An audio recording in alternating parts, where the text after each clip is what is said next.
It is 6 a.m. in the Mile High City. Good morning, Denver, Colorado. You've tuned into the Jeff and Bill Show, News Talk 710 KNUS. I'm your co-host, Jeff Hunt, along with Bill Thorpe, bringing you the freshest insights and hottest takes from the right, left, and center. Congratulations. You just woke up in the greatest country in history. Donald Trump's your president. We're kicking it off with a live broadcast from CPAC in Washington, D.C. That's the Conservative Political Action Conference. Incredible event. Thousands of conservatives from around the globe, not just America, but around the globe, gathering here in Washington, D.C. to host a conference, talk policy, get inspired, and then most importantly, get activated and get out there and try to make a change. We're going to be hearing from folks that are attendees, speakers. Are going to be swinging by our very impressive booth here.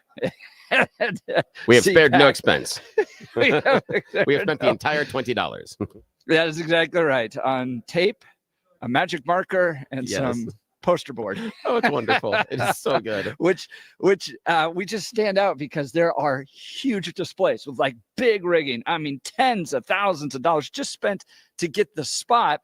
CPAC was kind enough to donate the spot to us, and then we spent $20 to spiff it up a little bit. So if you go to our YouTube, Rumble, X's, I'm trying to do the weatherman thing here. There it is. You can see our little Jeff and Bill Show promo. That's wonderful. But we're having a ton of fun. I love the fact that you have a cowboy hat on. Yeah, in the little sign, you got a cowboy hat on. It's fantastic. It's so good.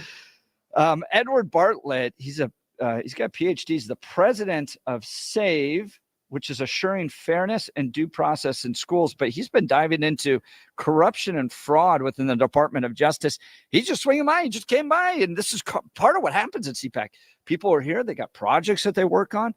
And then they come by and we have conversations. We talk. We're just going to dive right into it here in a second. So stick around. It's going to be a fantastic show. We're going to take you right here live to CPAC in Washington, D.C. But first, let's check in with Blake Olson. Blake Olson. Blake Olson, news and comment. Hey, thanks a lot, Jeff and Billy. Nice cowboy hat, and I love the sign in the background, the Jeff and Bill Show at CPAC. Love it. 3 degrees and cloudy in Denver, expecting a high of 26 today. The 7-10 5-day forecast coming up.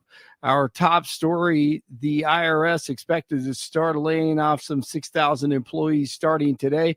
They'll be primarily letting go of probationary workers as a part of the Trump administration's efforts to reduce the federal government workforce, as critics continue to rip Elon and DJT for discovering waste, fraud, and corruption in government. Elon stays focused. I'll tell you a lesson I learned at PayPal. You know who complained the loudest, the quickest and the loudest, and with the most amount of righteous indignation? The fraudsters. That's who complained first, loudest, and they would generally have this immense overreaction. That's how we knew they were the fraudsters. Mm-hmm. That's how we knew. And the president hopes to be able to give back to Americans. There's even under consideration a new concept where we give 20% of the DOJ savings to American citizens and 20% goes to paying down debt, because the numbers are incredible, Elon. So many billions of dollars, billions, hundreds of billions. And we're thinking about giving 20% back to the American citizens and 20% down to pay back debt and pay down debt, which is, if you look at value, if it were a real estate balance sheet, the debt is tiny, but we still want to pay it down. Doesn't matter. We don't look at it as a piece of real estate. It's America. We're going to get it down through intelligence, hard work, and, as Elon said, a word called caring. You have to care. Colorado's Chris Wright, new energy secretary, on with Chris Stigall this morning right here on KNUS. The AI race and energy are big issues around the world after no help the last 4 years with the Biden administration. We had almost no growth in demand for electricity, yet prices went up almost 30%. That's just crushing, with no increase in demand. Now we're going to have rapid increase in demand for electricity because of AI. And so we need to build more capacity, get rid of the nonsense, keep that energy intensive manufacturing industry in the United States without impacting our consumers and further driving up electricity prices. President Trump's agenda is to stop the rise of electricity prices and try to move in the other direction, downwards. Hey, Aurora officials are happy that the complex known for TDA gang violence and awful living conditions has been shut down. The Edge at Lowry apartment complex was officially closed on Tuesday. Police Chief Todd Chamberlain led a tour of one of the units on Wednesday, pointing out severe problems. But remember, the gangs, the complex, it was all your imagination, according to Governor Polis. But it was just your imagination once again, running away from you. TDA, TDA, just your imagination, running away from you. I have no idea who that was. The Colorado Senate has passed a bill making it more difficult to ban books in schools across the state. We're trying to make sure that kids throughout the school system in Colorado have access to a wide variety of reading materials and are able to expose themselves to all kinds of different things that can help engender empathy and understanding. Yeah. Gender empathy. All right. That's one of the bill's sponsors, Democratic Senator Lisa Cutter, who represents Jeffco Schools. The measure now, Blake, would require all districts and charter schools to establish it. Yes. There is exposure taking place in these books. Yeah. I was thinking the same thing.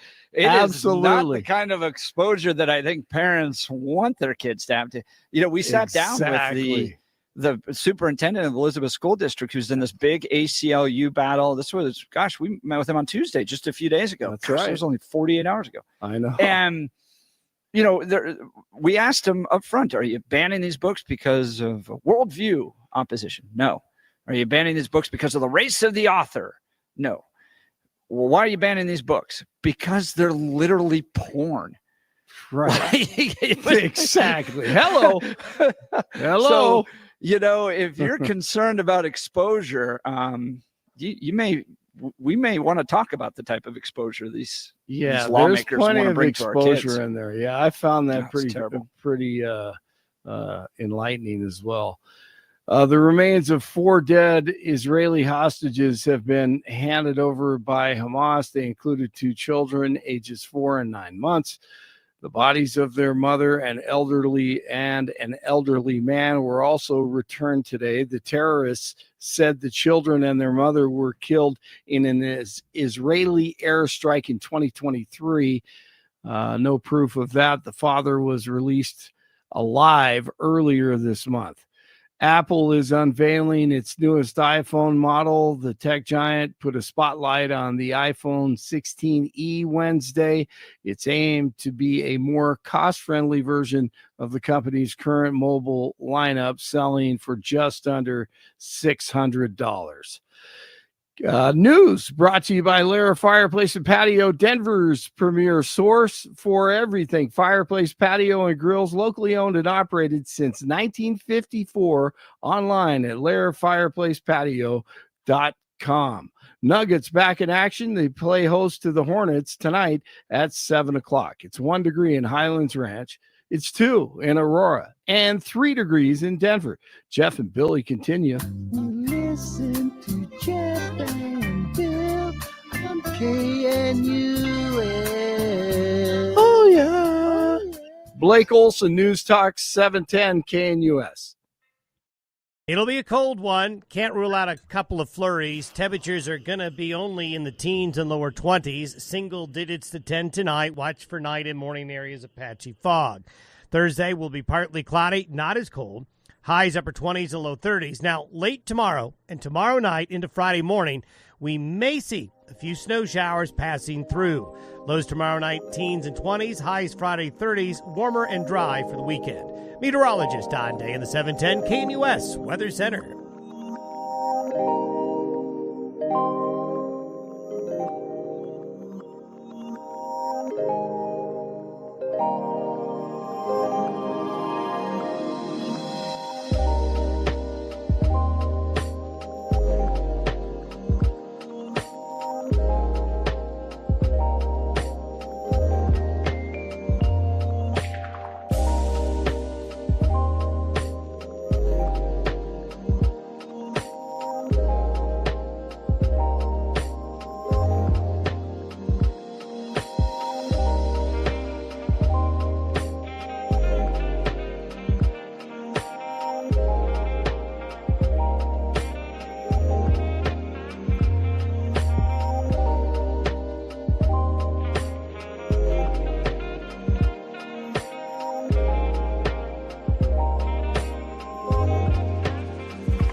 Welcome back to the Jeff and Bill Show. We are live at CPAC in Washington, D.C. This is the Conservative Political Action Conference. And basically what happens is you get thousands of conservatives together and we start talking and share ideas, and people that have projects they're really passionate about swing by, say hi. And we're going to talk with one of them right now. This is Edward Bartlett.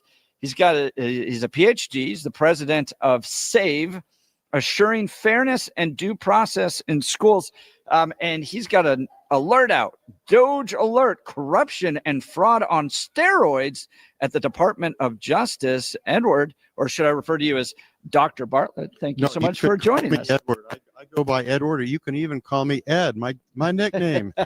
There you go. And you spent some time in Colorado, huh? Well, I grew up there in the Springs and I lived there for 8 years and absolutely love the countryside, love Pikes Peak. We're going to use this mic because I've got to probably replace the cable on that one. Hold on. But we'll share this one together. So Dr. Bartlett, Edward, tell us what this press release is all about. What have you guys discovered? Well, we have such a politically correct issue that nobody wants to touch it with a 10-foot pole, but we're talking about billions of dollars from the Department of Justice that have been mismanaged, wasted, gone to fraud. And what is this politically correct issue? The issue is domestic violence. It's such a politically correct issue. Nobody wants to challenge the orthodoxy, but there is a very strong orthodoxy around this issue. That orthodoxy says only women are the victims of domestic violence. Uh-oh, the research says something totally different. Yeah. The research says men are equally likely to be victims of domestic violence, whether we're talking about a slap in the face or something serious like pouring antifreeze in your husband's coffee to kill him, which happened in Minnesota a few months ago. So yeah, this is really politically correct. Wow. And but it's so you're trying to address both the perception of domestic violence, but then you're pointing out there's fraud within some of the funding going from the federal government to these programs to address domestic violence, right? That's right. And we're not the only ones saying this. The Department of Justice actually has a audit division, and they actually do good audits of these recipients. It's called the Violence Against Women Act. That's the grant.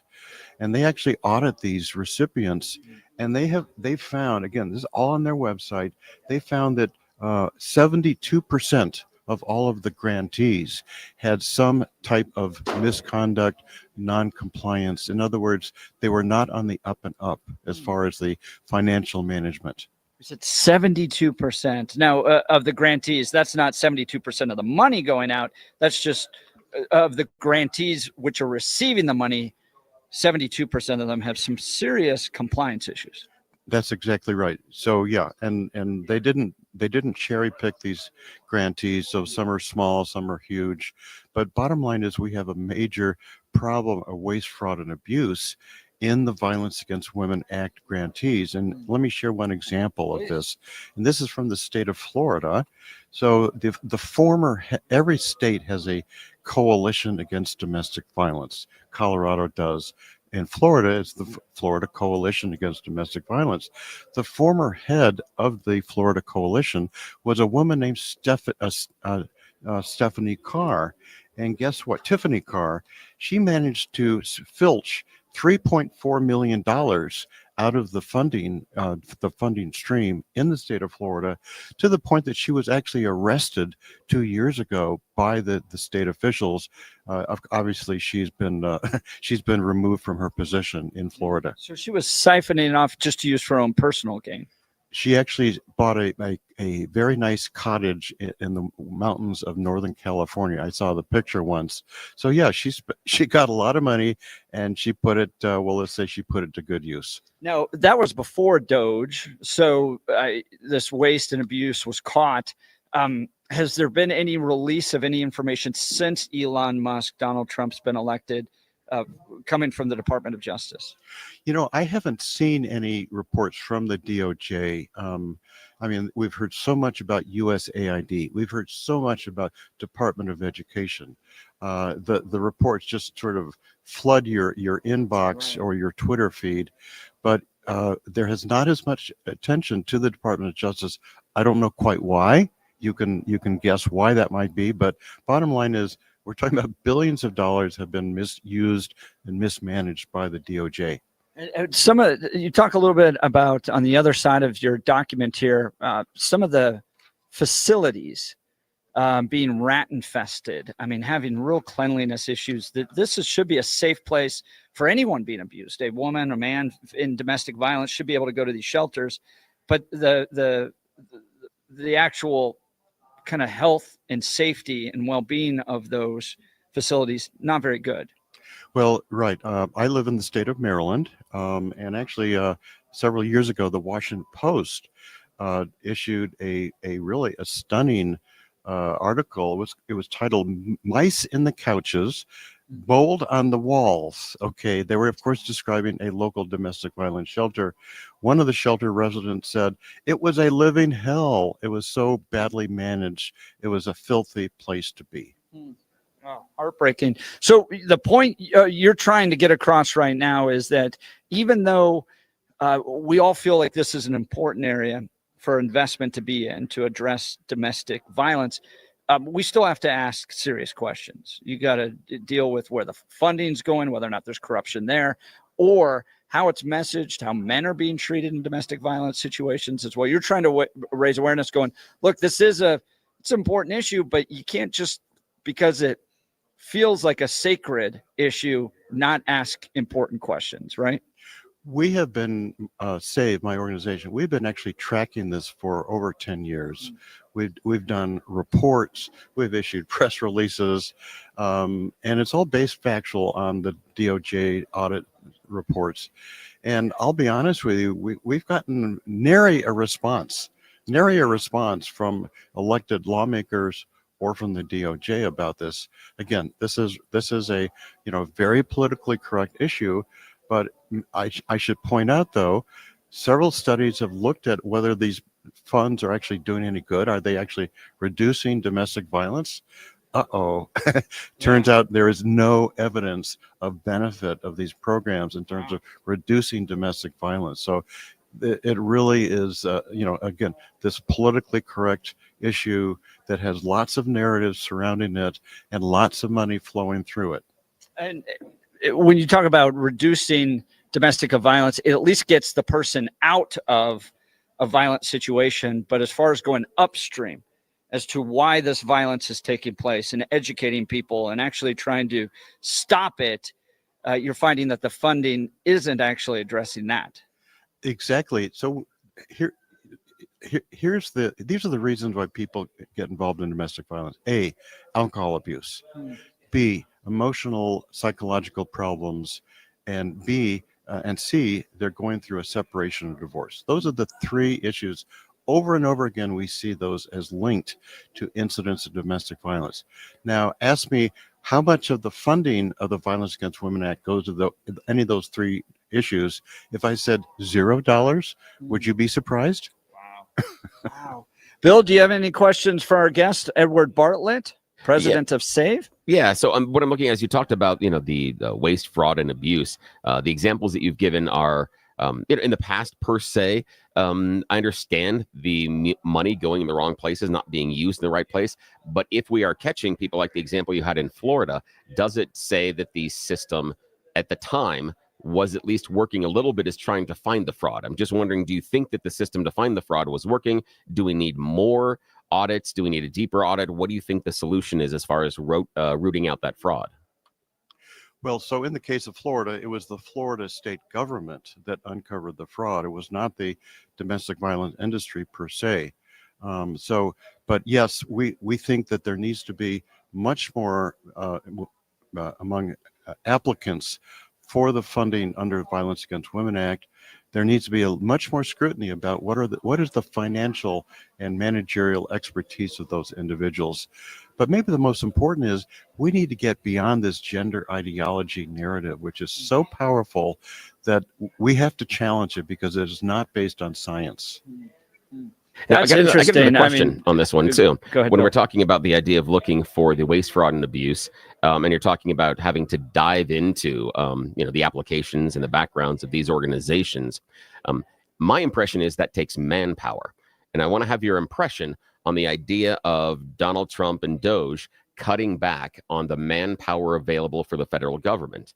And also firing things like a dozen inspector generals who would, in many cases, be the people leading the charge in order to do these audits and to find this fraud. Do you think that with fewer people looking into it, that we will be able to find it at a better rate or at a worse rate than we were previously? Great question. So let me first of all give credit where credit is due. Department of Justice Audit Division has done a very good job. You read their audits, they are well done, they are well documented. I've read many of them, they are well done. So my hat's off to that group. I don't know if the recent cutbacks on auditors will affect the DOJ Audit Division. I hope not, but obviously they are doing a very important function. We're talking with Dr. Bartlett. He's with SAVE, Assuring Fairness and Due Process in Schools. If you want to learn more about them, saveservices.org, best website? Yes, saveservices.org and saveservices.org. Yeah, we got it there. What I love about CPAC, an issue I didn't even wake up thinking about, the funding streams to domestic violence, the narratives, the political correctness around it. How can we improve it? The sense I get from Dr. Bartlett here is that obviously they want to work at addressing domestic violence. They just want to go upstream to some of the causes and address it there. But stuff I didn't even think about waking up. Got a chance to learn something new today. So, Dr. Bartlett, thanks for taking time to join the Jeff and Bill Show. Thanks, Doctor. That was fun. It's been fantastic to connect with my former colleagues from Colorado. Great to see you and great to meet you. Fantastic. All right, Bill, we'll continue. You're listening to the Jeff and Bill Show live from This is Denver's Talk Leader. At this hour, I'm Christina Weil in Dallas, and here are your top stories. The Democrat governor of Arizona, Katie Hobbs, has vetoed a bill that would have resulted in same-day election results and faster counting for the state that has taken almost 2 weeks to report its election results. Republican Senate President Warren Peterson called the veto a huge mistake, saying the majority of the state's county recorders supported the bill. The plan was to move up the mail ballot drop-off deadline by 4 days to provide more time to count ballots and verify signatures. Peterson said the bill is similar to the system in Florida, a state that had 99% of their ballots counted within a few hours of polls closing. In a post on X, Arizona House Speaker Steve Montenegro accused Hobbs and Democrat legislators of blocking reforms aimed at ensuring timely and transparent election results. Questions over election integrity continue to swirl, with many pointing to the extended time to count ballots as one of the ways election fraud can be achieved. Police are investigating after gunshots were fired into a Tesla showroom in Oregon, damaging windows at the dealership. According to officials, this is the second criminal incident at the location in recent weeks. On January 20th, Inauguration Day, police say the dealership was the target of a suspected arson attack, damaging vehicles and windows. That's what you need to know at this hour. In Dallas, Christina Weil, Salem News Channel. A big show.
Welcome back to the Jeff and Bill Show. We are live broadcasting here from CPAC. That's the Conservative Political Action Conference in Washington, D.C. Today's the real big day. It kicks off, and it's going to start with J.D. Vance this morning. I think he's about to take the stage at 10 a.m. Eastern. That'll be 8 a.m.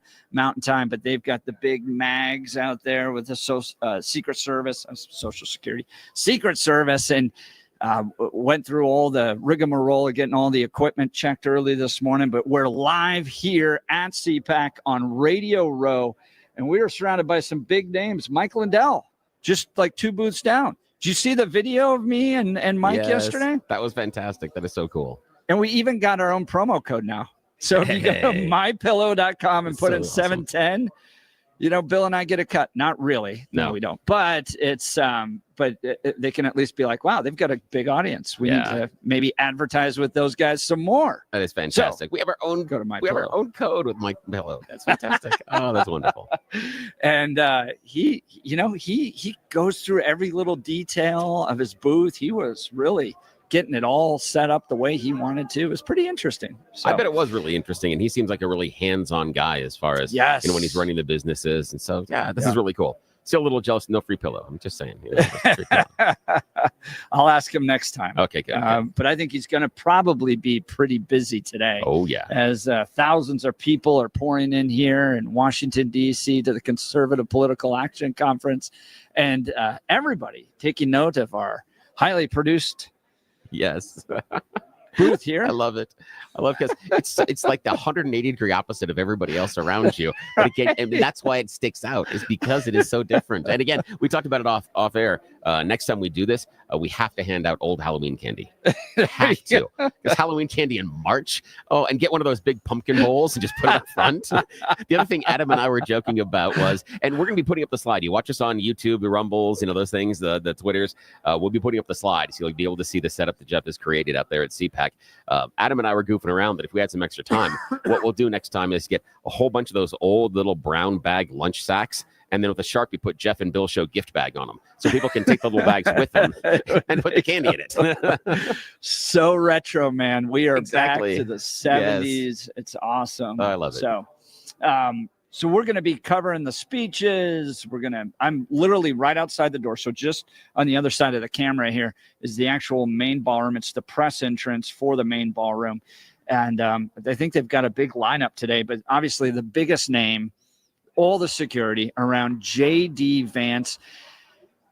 And I've been going through my mind, Bill, as to what I think he's going to talk about today, right? So you have last week a lot of news around the Munich speech. And in fact, yesterday we had FIRE, the free speech organization, on with us to talk about it because it generated a lot of conversation. Is the real enemy within? In Europe? Is it, in the name of protecting democracy, they're going to go around and limit free speech and even cancel elections? And he was talking about Romania, what happened there. So that was a big newsmaker.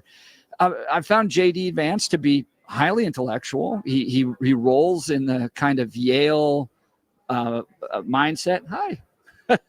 People are coming by and taking pictures. They love our setup. Oh, it's fantastic. It's highly produced setup, right? Yes, so we spared no expense. I found him to be quite intellectual, being willing to push the news boundaries and generate a lot of conversation around it, what he's talking about. So he's going to walk into a room of probably about 10,000 of the most diehard grassroots conservatives. I'll tell you the general feeling here is one of celebration. Oh, I bet. People are in great spirits, right? And I remember this was generally the feeling in 2017. But when I hosted the Western Conservative Summit just 6 months after the inauguration of Donald Trump, back then, everything was still kind of like the Trump administration was caught off guard. The idea that they had even won was a bit of a shock in early 2017. And he's trying to piece together his cabinet and I had friends that worked in the administration that literally flew out like the next day they were asked to and slept on the floor of the White House while they were trying to get things up and running. So 17 was a totally different feeling. This is one of jubilation, not necessarily over the election, which was great, but over the executive orders where it literally feels like Christmas every single day. there just continues to be better and better executive orders coming out. The change of a bloated, corrupt federal government taking it head on, the work of Elon Musk, it's all created this atmosphere of excitement and hope and optimism about the direction of this country. So J.D. Vance is going to walk into a room like that. And I think what you'll probably see is a little bit of celebration, a little bit of spike in the football, of, that type of stuff. So, know what I'm curious about? I think that's what you're going to see today. I'm curious about where his message goes. I'm curious about where he focuses, because one of the things that that I think is sort of not necessarily taken a back seat, but at least has been pushed in my mind from the driver's seat, at least to the passenger seat, is the idea of America first. Because I see a lot of external focus on Donald Trump's administration so far. The idea of, we want the Panama Canal back. What about Greenland? We got to do tariffs with our two best, our two most favored trading partners. A treaty that he had signed just the last time he was in office, and now we're talking about Ukraine. I'm curious about where the America First side of it is. I'm also curious, and I understand the thing about the with J.D. Vance and when he's talking about Romania, but he also mischaracterized that in the speech a little bit, because that was something where Russian influence was found, and it was inside of a primary, not necessarily an election. So, yeah. Oh, look. Ooh, get around for guest in 5 minutes. So that's what I'm looking at. Is folks are just swinging by. I love that. This is Gary Barve. He wants to run. Or Barve, you're right. Barve, you're going to run for president in 2028. But I've already filed my paperwork. Am I on right now? Oh, not interesting. Yeah, we'll get you on in a second. We'll get you on in a second. I'll But be stick there. around. We may have a presidential candidate. Oh my goodness! First presidential candidate interview. There you go. Yes, yeah. So I'm curious. I want to see, is it the focus on America first? The other thing, that I think maybe when you're having conversations with people there at CPAC, I'd be curious about their impression of this. I understand the celebration behind the executive orders, but have you spent time thinking about the consequences of the executive orders? One, in upending. We don't think about consequences, man. We're running. We're like 6 Miller Lights in, hard charge in. That's what I'm worried about, is because there's part of it is, one, it's upending some of the the balance of power between the three branches of government. The other one that I don't think anybody has thought through is, with all these executive orders, all it takes is a single Democrat president to reverse all of Donald Trump's work, because they're executive orders. And what the example, so you bounce back. It feels like ping pong. Yes, exactly. And the example that I would put on the table on this discussion would be Obamacare.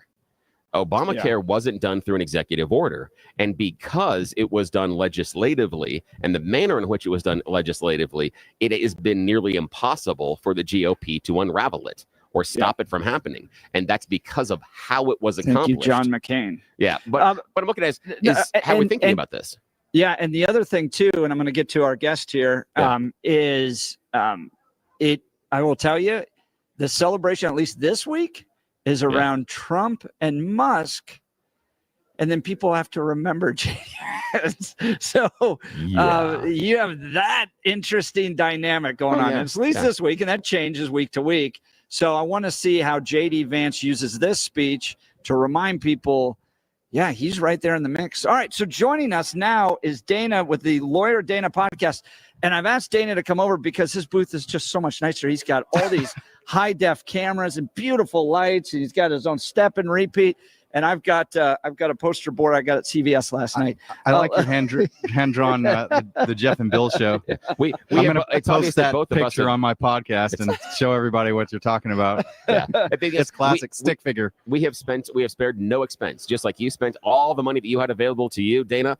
We spent all the money that was available to us, all the $20. both tens, huh? Yeah. So exactly.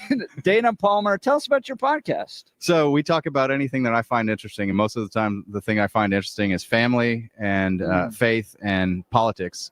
And we got a lot of good response when we start talking about politics.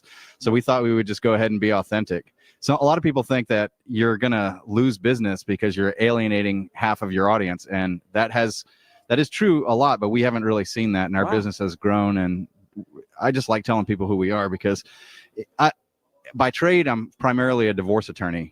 And then we do it's like a divorce steakhouse with a estate planning and probate dessert course. Yeah. So anybody coming into your family, anybody going out of your family, mostly going out. Yeah. I mean, we love adoptions, but how many people are adopted versus how many people are divorced? Yeah. And when I went into this area of law, the last thing on earth that I ever wanted to be or ever thought I would be was a divorce attorney. Really? And my wife was repulsed by the idea. Right. And wow. But I was in this program and I hired a coach for it, and he goes, you got to pick a niche. I was like, all right. So I started following his formula, and the one that wasn't eliminated was family law. And I was like, all right, well, I think I can do this differently, because I hate divorce. I wouldn't wish a divorce on anyone. And somebody goes, well, if people like you don't go into this area of law, Exactly right. then when people, half the United States gets married, half of them are getting divorced. So that's 1 in 4 people in the country. Wow. So how can you really make a difference in the world the biggest way? And I was like, well, I think I know, because you don't handle a divorce case like any other area of law. It's real easy to have a win in any other area of Right. law. And that's the goal, right? Right.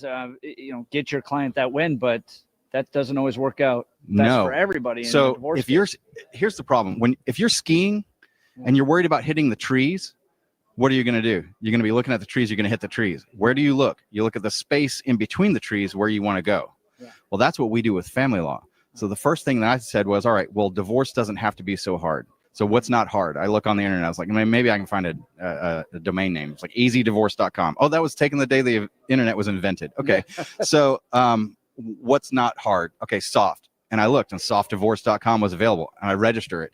And I go, okay, Summer, my wife, we were on a call with my coach, and I'm about to have to tell him what my niche is. I've had a whole week. I had a mental shutdown that week. Total crisis. I didn't do a minute of billable work. I was just like, I can't be divorced. It can't, And so I was like, all right, well, if it is, let me see. So I register softdivorce.com, and I go, okay, Summer, ask me what I do. She goes, okay, so Palmer, she calls me Palmer.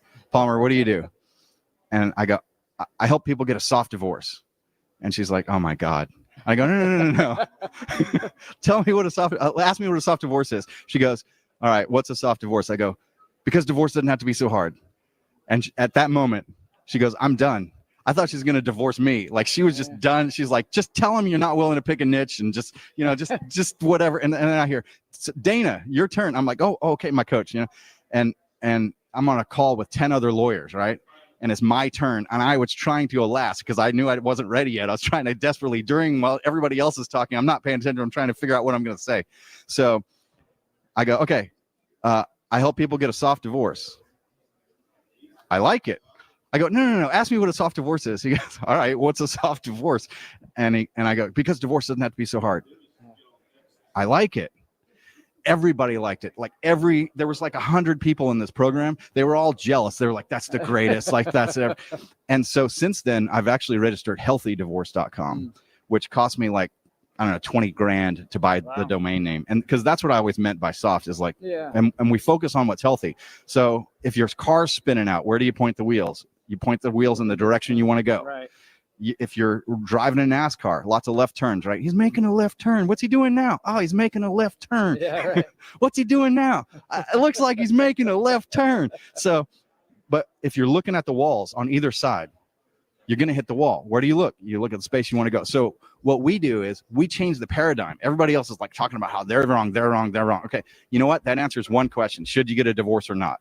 Okay, if the answer is yes, then great. What do we need to do to get you through the divorce process in the healthiest way possible? We look where it is that you want to go. It's not about the negativity. It's about a fresh, good, healthy start. And it's life-changing for people. And it totally changes that over. And the reason why we do the podcast is to just tell people who we are, what we have learned. And I had another mentor that he goes, so why are you in divorce? And he's like, are your parents divorced? And I'm like, no. One day my mom, I thought they had a fight and they were getting a divorce. And then my mom shows me she's got this giant tumor on her neck, and then she winds up dying. So to me, like, divorce was kind of tantamount to death. And like, it was just horrible. And I wouldn't ever want to have to go through that. And he was like, oh, okay. So your mom and your dad had a really great relationship. And I go, yeah. He goes, okay, now I know why you're in it. I'm like, well, tell me, because I have no idea, besides, like, I'm just trying to help people. And he goes, because you know what good looks like. Right. I'm like, oh, okay, got it. And that's what we do. And that's why the podcast exists. We're on YouTube and YouTube / @Lawyer Dana. So the @ Lawyer Dana. And Dana spelled DANA. Yep. Yep. And we're just there to teach the things that we have learned. So we talk about marriage, we talk about families, how to have a healthy family. Because if I could eliminate divorce and do something else, I would love to do that. Yeah. I would absolutely love, because I still hate divorce. Yeah. And what we're trying to do is get people through the process in the healthiest way possible. And I save a tremendous number of marriages. There are plenty of times where I literally say, you do not have my permission to get divorced. You need to go work on your marriage, and here's what here's what you need to do. The other thing that we're working on since then, another domain that I bought that's really freaking expensive. I think I spent at least 20, maybe 30 grand just to buy the name, is healthymarriage.com. So I bet. I own that now. And after this convention, we are going back and that is one of our big major launches that we're going to try and do within the next 3 months. We're doing men's groups. We're doing women's. And I was like, I think it's men, but then I'm talking to all these, I have a consultation with a woman and I'm like, here's what you have to do in order to save your marriage. Because most of the time the men have to lead. Yeah.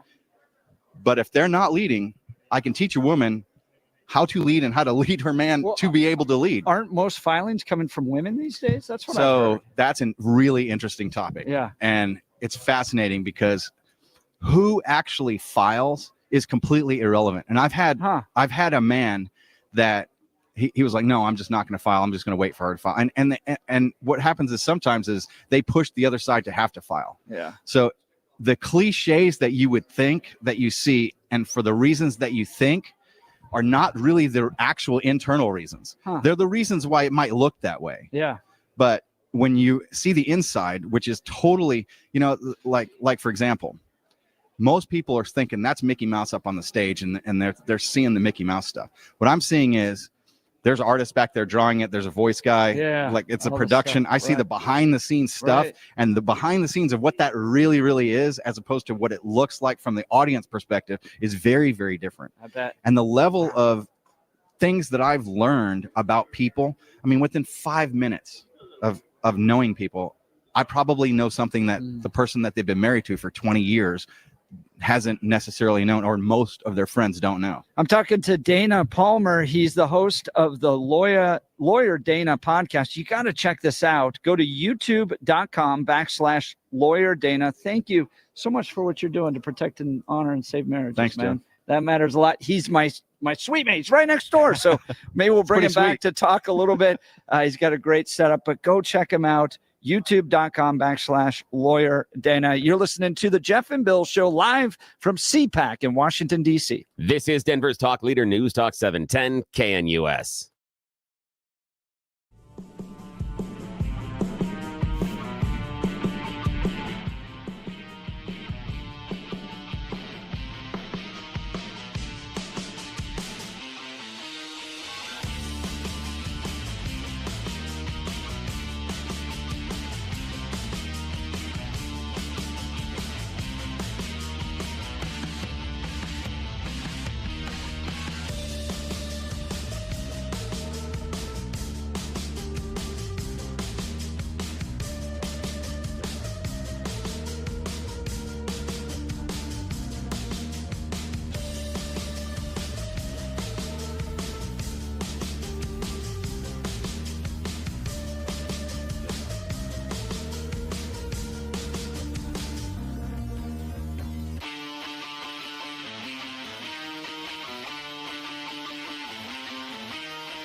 Welcome back to the Jeff and Bill Show. It's getting busy here. We are live at CPAC. People swinging by, saying hi. They love our little setup. They're introducing themselves. They want to talk about the issues they're working on. We're having a ball, but we're going to take a little moment to make sure you get what you want this morning, which is you choose the news.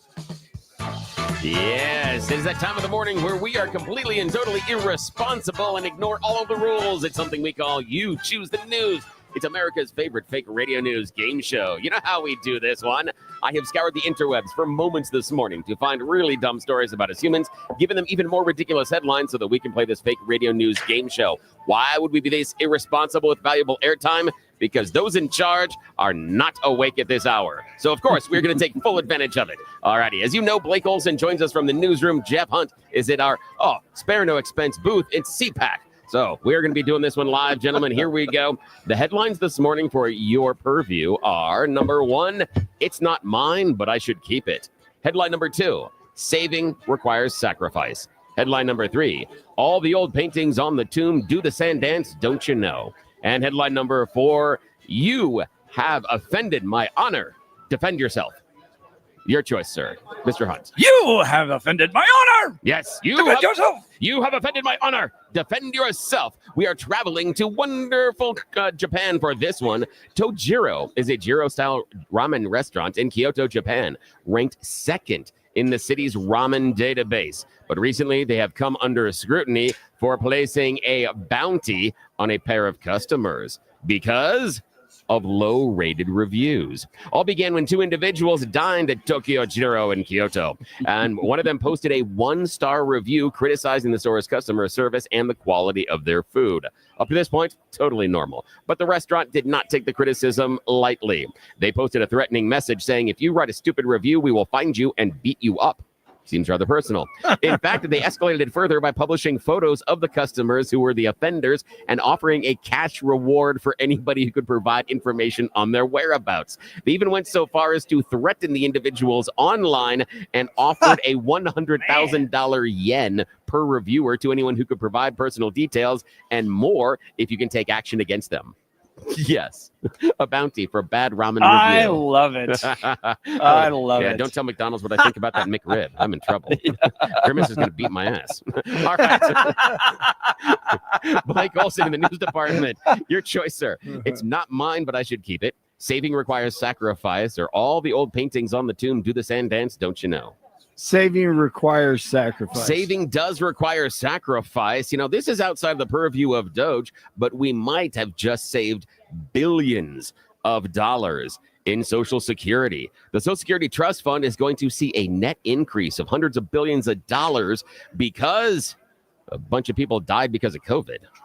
Yes, the working paper from the National Bureau of Economic Research finds that approximately 1.7 million excess deaths among Americans 25 years and older occurred during the pandemic. Those premature deaths are going to lead to reducing payments by nearly $300 billion. Yes, the gain is going to be offset by lost tax revenue from some of those individuals, but a large portion of them were 65 and older who were already drawing Social Security. This is going to be fantastic as far as benefits. So, oh no, there goes the music. Last choice, Jeff, real quickly. Mine, I should keep it, or all the old sand paintings? All the old sand paintings. All the old sand paintings. Egyptologists have discovered the first tomb of a pharaoh since Tutankhamun. King Tutmos, the second tomb, has been discovered. We'll be back after this, 710 KNUS.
Gender empathy. Plenty of exposure there, as Jeff mentioned last hour. Yeah, the exposure in the books. That's one of the bill's sponsors, Democratic Senator Lisa Cutter, who represents Jeffco schools. The measure would require all districts and charter schools to establish written policies for the acquisition, use, and removal of library resources. The bill now heads to the House Education Committee. Aurora officials, man, they're happy that the complex known for TDA gang violence and awful living conditions has been shut down. The Edge at Lowry apartment complex was officially closed Tuesday. Police Chief Todd Chamberlain led a tour of one of the units Wednesday, pointing out severe problems. The Hamas Islamo-Nazis handing over 4 dead hostages to Israel. The dead Israelis were handed over today, including 2 small children and their mother. They were kidnapped October 7th, of course, 2023. A federal judge is weighing whether to dismiss corruption charges against New York City Mayor Eric Adams. Judge Dale Ho summoned Adams and federal prosecutors to court Wednesday for a hearing regarding the Justice Department's decision to drop the charges. 7 prosecutors have resigned over the issue. The corrupt charging the corrupt. It's New York. Turkey is exporting some 15,000 tons of eggs to the U.S. as bird flu has sent egg prices skyrocketing. Millions of U.S. hens have been killed by the avian influenza. Deliveries of the Turkish eggs will start this month and continue through July. Joe Biden helped with all this as well, killing millions of chickens, or 1 million chickens or something like that. Caitlin Clark is being credited for an increase in WNBA trading card prices. For the first time, WNBA trading cards are worth more than NBA cards. A complete set of women's WNBA cards is selling for an average $1,200. The women's NBA card set is $800. Speaking of the NBA, the Nuggets back in action. They play host to the Hornets tonight at 7 o'clock. 1 in Lakewood, 2 in Parker, 3 in Denver. Jeff and Billy continue. What you been investing in? Let me know so I can get with the program. Blake Olson, News Talk 710 KNUS. It'll be a cold one. Can't rule out a couple of flurries. Temperatures are going to be only in the teens and lower 20s. Single digits to 10 tonight. Watch for night and morning areas of patchy fog. Thursday will be partly cloudy, not as cold. Highs upper 20s and low 30s. Now, late tomorrow and tomorrow night into Friday morning, we may see a few snow showers passing through. Lows tomorrow night, teens and 20s. Highs Friday 30s, warmer and dry for the weekend. Meteorologist Don Day in the 710 KNUS Weather Center.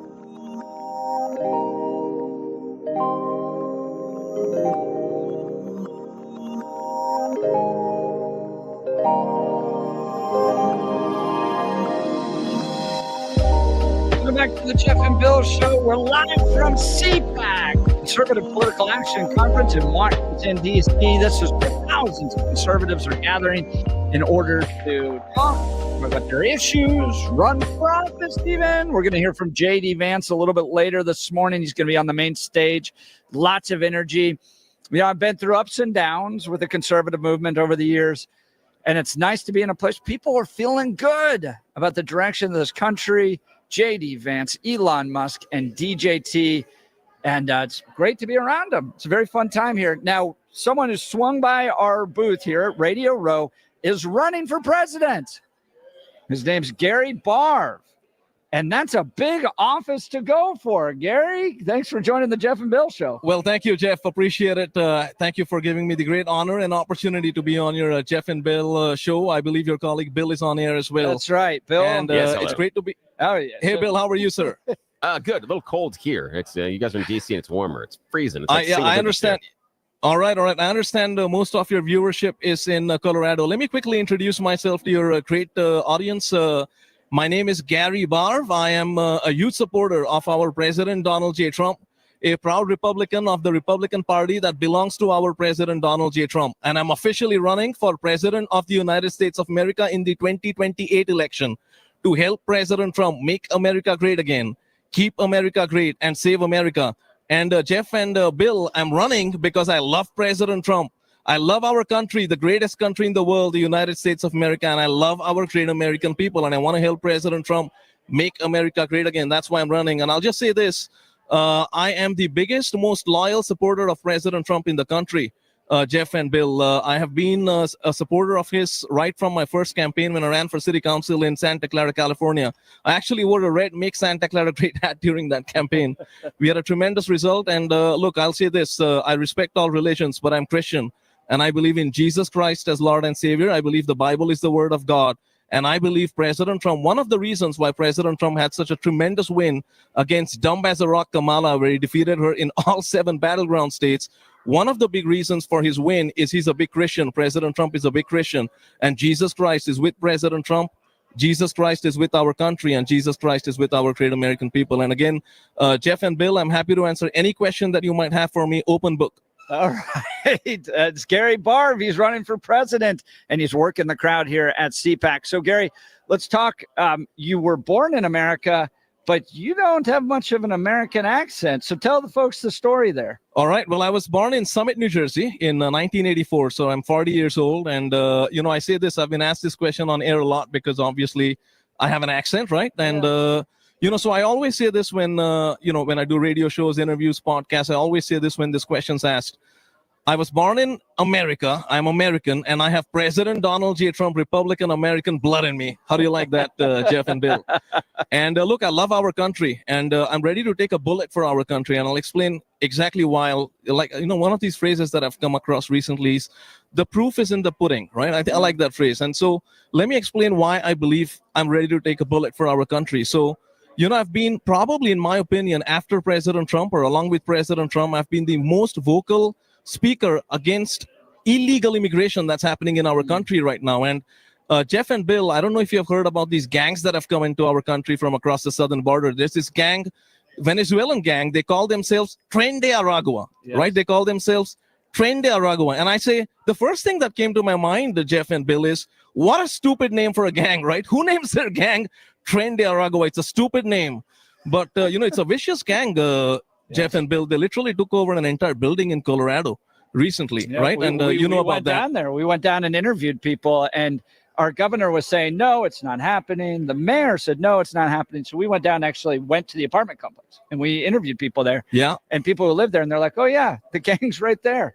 They were just standing there. No, I've seen videos as well. First of all, thank you for bringing that incident to the attention of your great viewers and listeners. I know you have a lot of following. I was looking at your social media as well very recently, and I think it's a really great show. But, these gangs are vicious. I'll tell you what, there's another gang that's come into our country, MS-13. These are bad people. They're just bad people. They literally cut people up just for fun. And so right now, my direct message to any gang members that are listening to your show, Jeff and Bill, my direct message to them is get the hell out of our great United States of America. If they don't get out of our country, we will incarcerate members of their gangs, or we will kick out of our country members of their gangs. And that's why I say I'm ready to take a bullet for our country, because I want to make sure that our great American people are safe and secure, and I will get it done if I'm elected 48th president of the United States of America. And I just want to quickly... Sorry, go on. Well, I was going to ask you, so Gary Barve, he's running for president in 2028. One of the challengers you may have is J.D. Vance. I wanted to breach that topic. Tell me why you're better than J.D. Vance. I think there are a lot of reasons for that. First, let me say this. I've said a lot of things against a lot of potential opponents who, in my opinion, will run against me in the 2028 presidential election cycle. I've said things against DeSanctimonious, who is very disloyal to President Trump. Bird Brain Haley, Nikki Haley. I've said things against opportunistic rhino, weak little Vivek. But J.D. Vance, who I think is right in here at CPAC, 10 o'clock, he's going to speak. Yes. I've called J.D. Vance a doofus. And look, I'll say this. President Trump made the right decision by selecting J.D. Vance as vice president. I have nothing against that decision. I support President Trump. I love President Trump. But look, there has to be, a president needs to have a certain type of personality, and a vice president needs to have a certain type of personality. President Donald J. Trump has the I am president of the United States of America alpha male personality.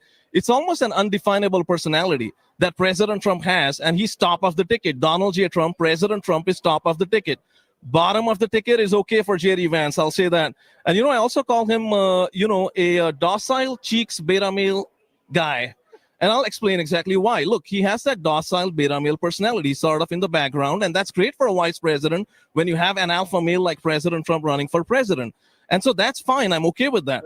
But look, I'll give you a statistic, right? And I'm not really a statistics kind of a guy when it comes to words and campaign and things like that from a speech perspective.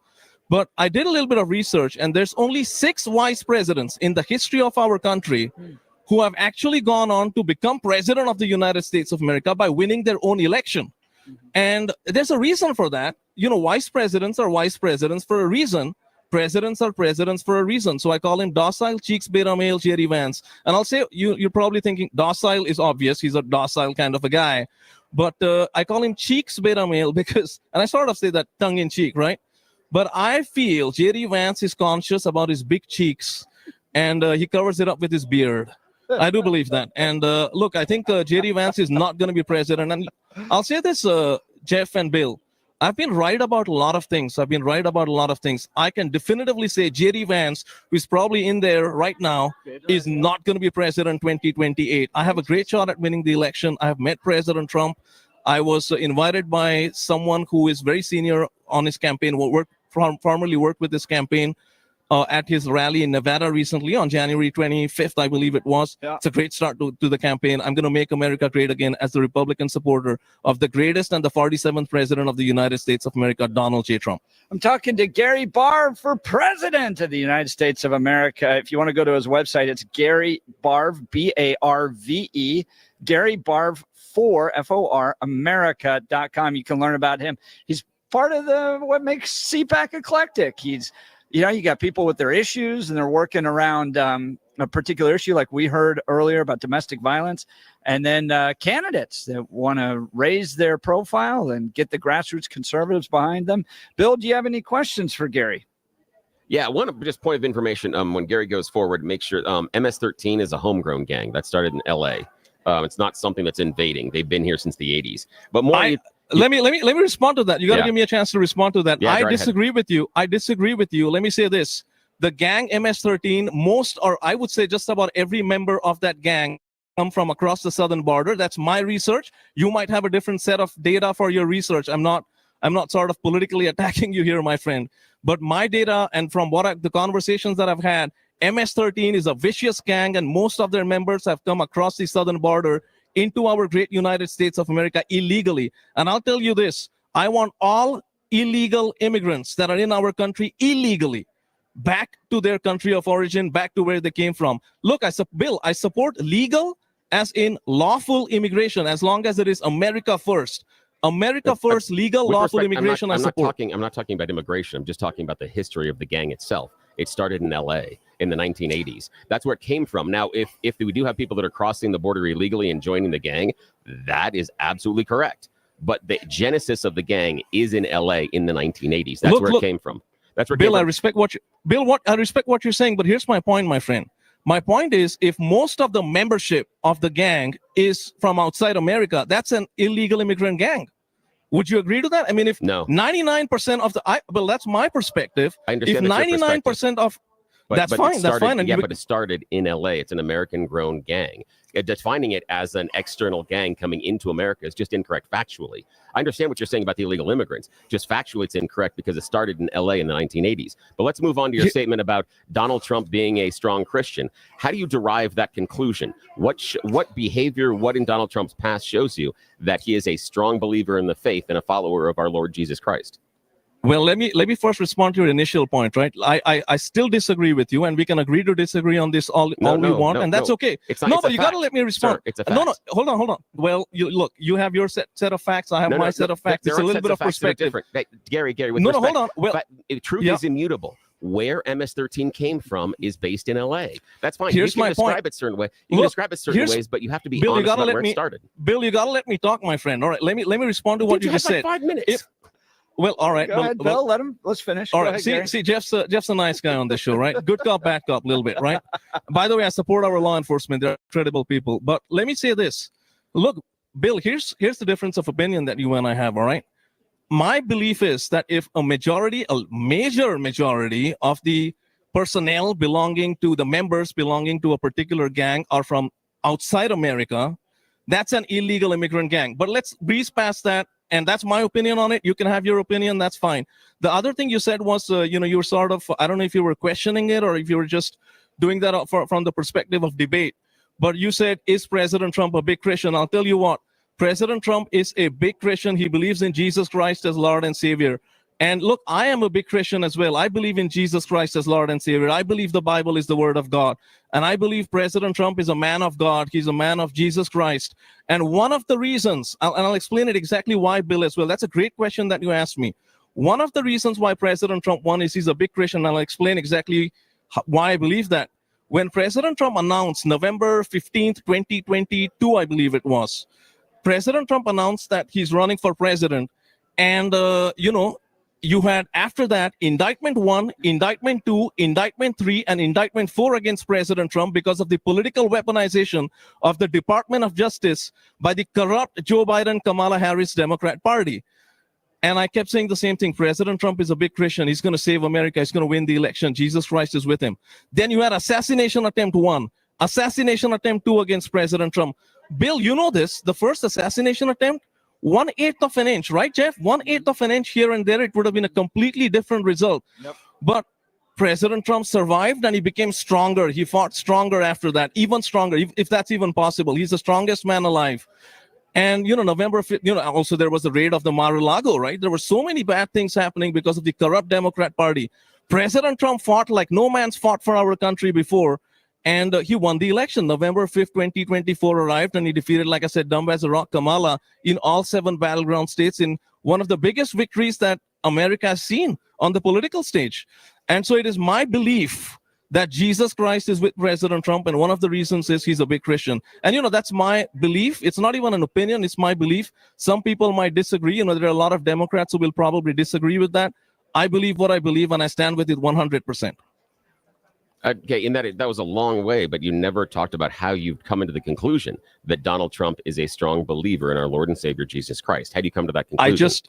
I just explained to you a few circumstances that happened that lead me to believe that President Trump is a big Christian and Jesus Christ is with President Trump. So you just genuinely believe that. Where's the behavior? Where is the piety? Where is the church attendance? What congregation does he belong to? Where have you seen that in his background? I don't have to answer that. Do you know what it takes to be a Christian, sir? Let me ask you this. I don't know if you're a Christian or not. I've never met you before. I don't know if you're a Trump supporter. I don't know if you're a conservative. Let me ask you this. Do you know what it takes to be Christian? How about instead of sitting here and avoiding the question, I will answer. I will answer the question. Well, yes, I will address yours after you answer mine. All right. Well, if you believe in Jesus Christ as Lord and Savior, if you believe he died and rose from the death and came back to life to make sure that you and hopefully you as well, I don't know if you're a Christian, but believers get eternal life. That's what makes you a Christian. Believing in Jesus Christ as Lord and Savior makes you Christian. And I believe President Trump is a big believer in Jesus Christ as Lord and Savior. That's my belief. And if you want to disagree, you can disagree all you want. I'm okay with that. It doesn't matter. I believe what I believe, and I'll tell you what. President Trump is the 47th president of the United States of America. He won against all odds, whether you like it or not. And I believe what I believe, and you can disagree all you want, and that's okay. No, I understand, because there's a difference between belief and knowledge. Can you elaborate on that? There's a difference between belief and knowledge. I'll tell you this. Look, there's a difference, Bill. There's a difference between thinking and believing, right? Thinking is more of a fleeting thought. Believing is something more permanent. It's very difficult to change a belief. And I believe what I believe. I believe President Trump is a big Christian. And let me ask you this. Now, you said you're going to answer the question. Yep. Do you believe President Trump is a big Christian? Do you believe that? No, I see no evidence of it, so it doesn't drive me to that belief. All right. Well, you and I have a difference of opinion. I'll tell you what, the Christian people in America, the Christian people in America voted for President Trump in bigger numbers than anyone else, any other candidate has, in my opinion. Maybe statistically that's not right. I believe he got more votes from the Christian conservative people than anyone else in the country in the history of America. And there's a reason for that. President Trump is a big Christian. Jesus Christ is with President Trump, and Jesus Christ is with our country. You keep saying That's big Gary Christian. Barve. What That's congregation does he Gary belong Barve. to? Bill, we got to get to a break That's here, fine. but that's Gary Barve. Well, I'm happy to stay on and answer questions. I don't mind I love it. We got to have you back. I like Bill. Bill's a good guy, right? Bill's a good guy. He's a patriot. He's a MAGA guy, hopefully, right? Well, not No, MAGA, but not MAGA. but- All right. We're gonna red hat. What makes our show very unique, for sure. Well, hopefully you'll vote for me, Bill. If you vote for me, I've already won the election, right? No, nobody listens to what I say. No, you're a good show. You're a good show. Jeff's a good guy. I like Jeff a lot as well. He's right here with me at Yes, CPAC, and he's wearing that's a right. really cool cowboy hat, which is a really good look for him. Gary Barve for America.com. Gary Barve for America.com. You're already qualified by being able to debate Bill. That was very good. That was fantastic. Bill's a good debater. I'll give him points for that. But All right. but I think Jerry Vance. I want to debate Jerry Vance sometimes if he runs. I think that'll be a great debate. I'm going to call him Doofus on stage. How about that? I hope he's listening in. Maybe he's listening in, right? All He right. can take a few pointers from my interview here for his speech at CPAC. We'll continue. You're listening to the Jeff and Bill Show. This is Denver's Talk Leader, News Talk 710 KNUS.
Welcome back to the Jeff and Bill Show. We are live here at CPAC. That's the Conservative Political Action Conference in Washington, D.C.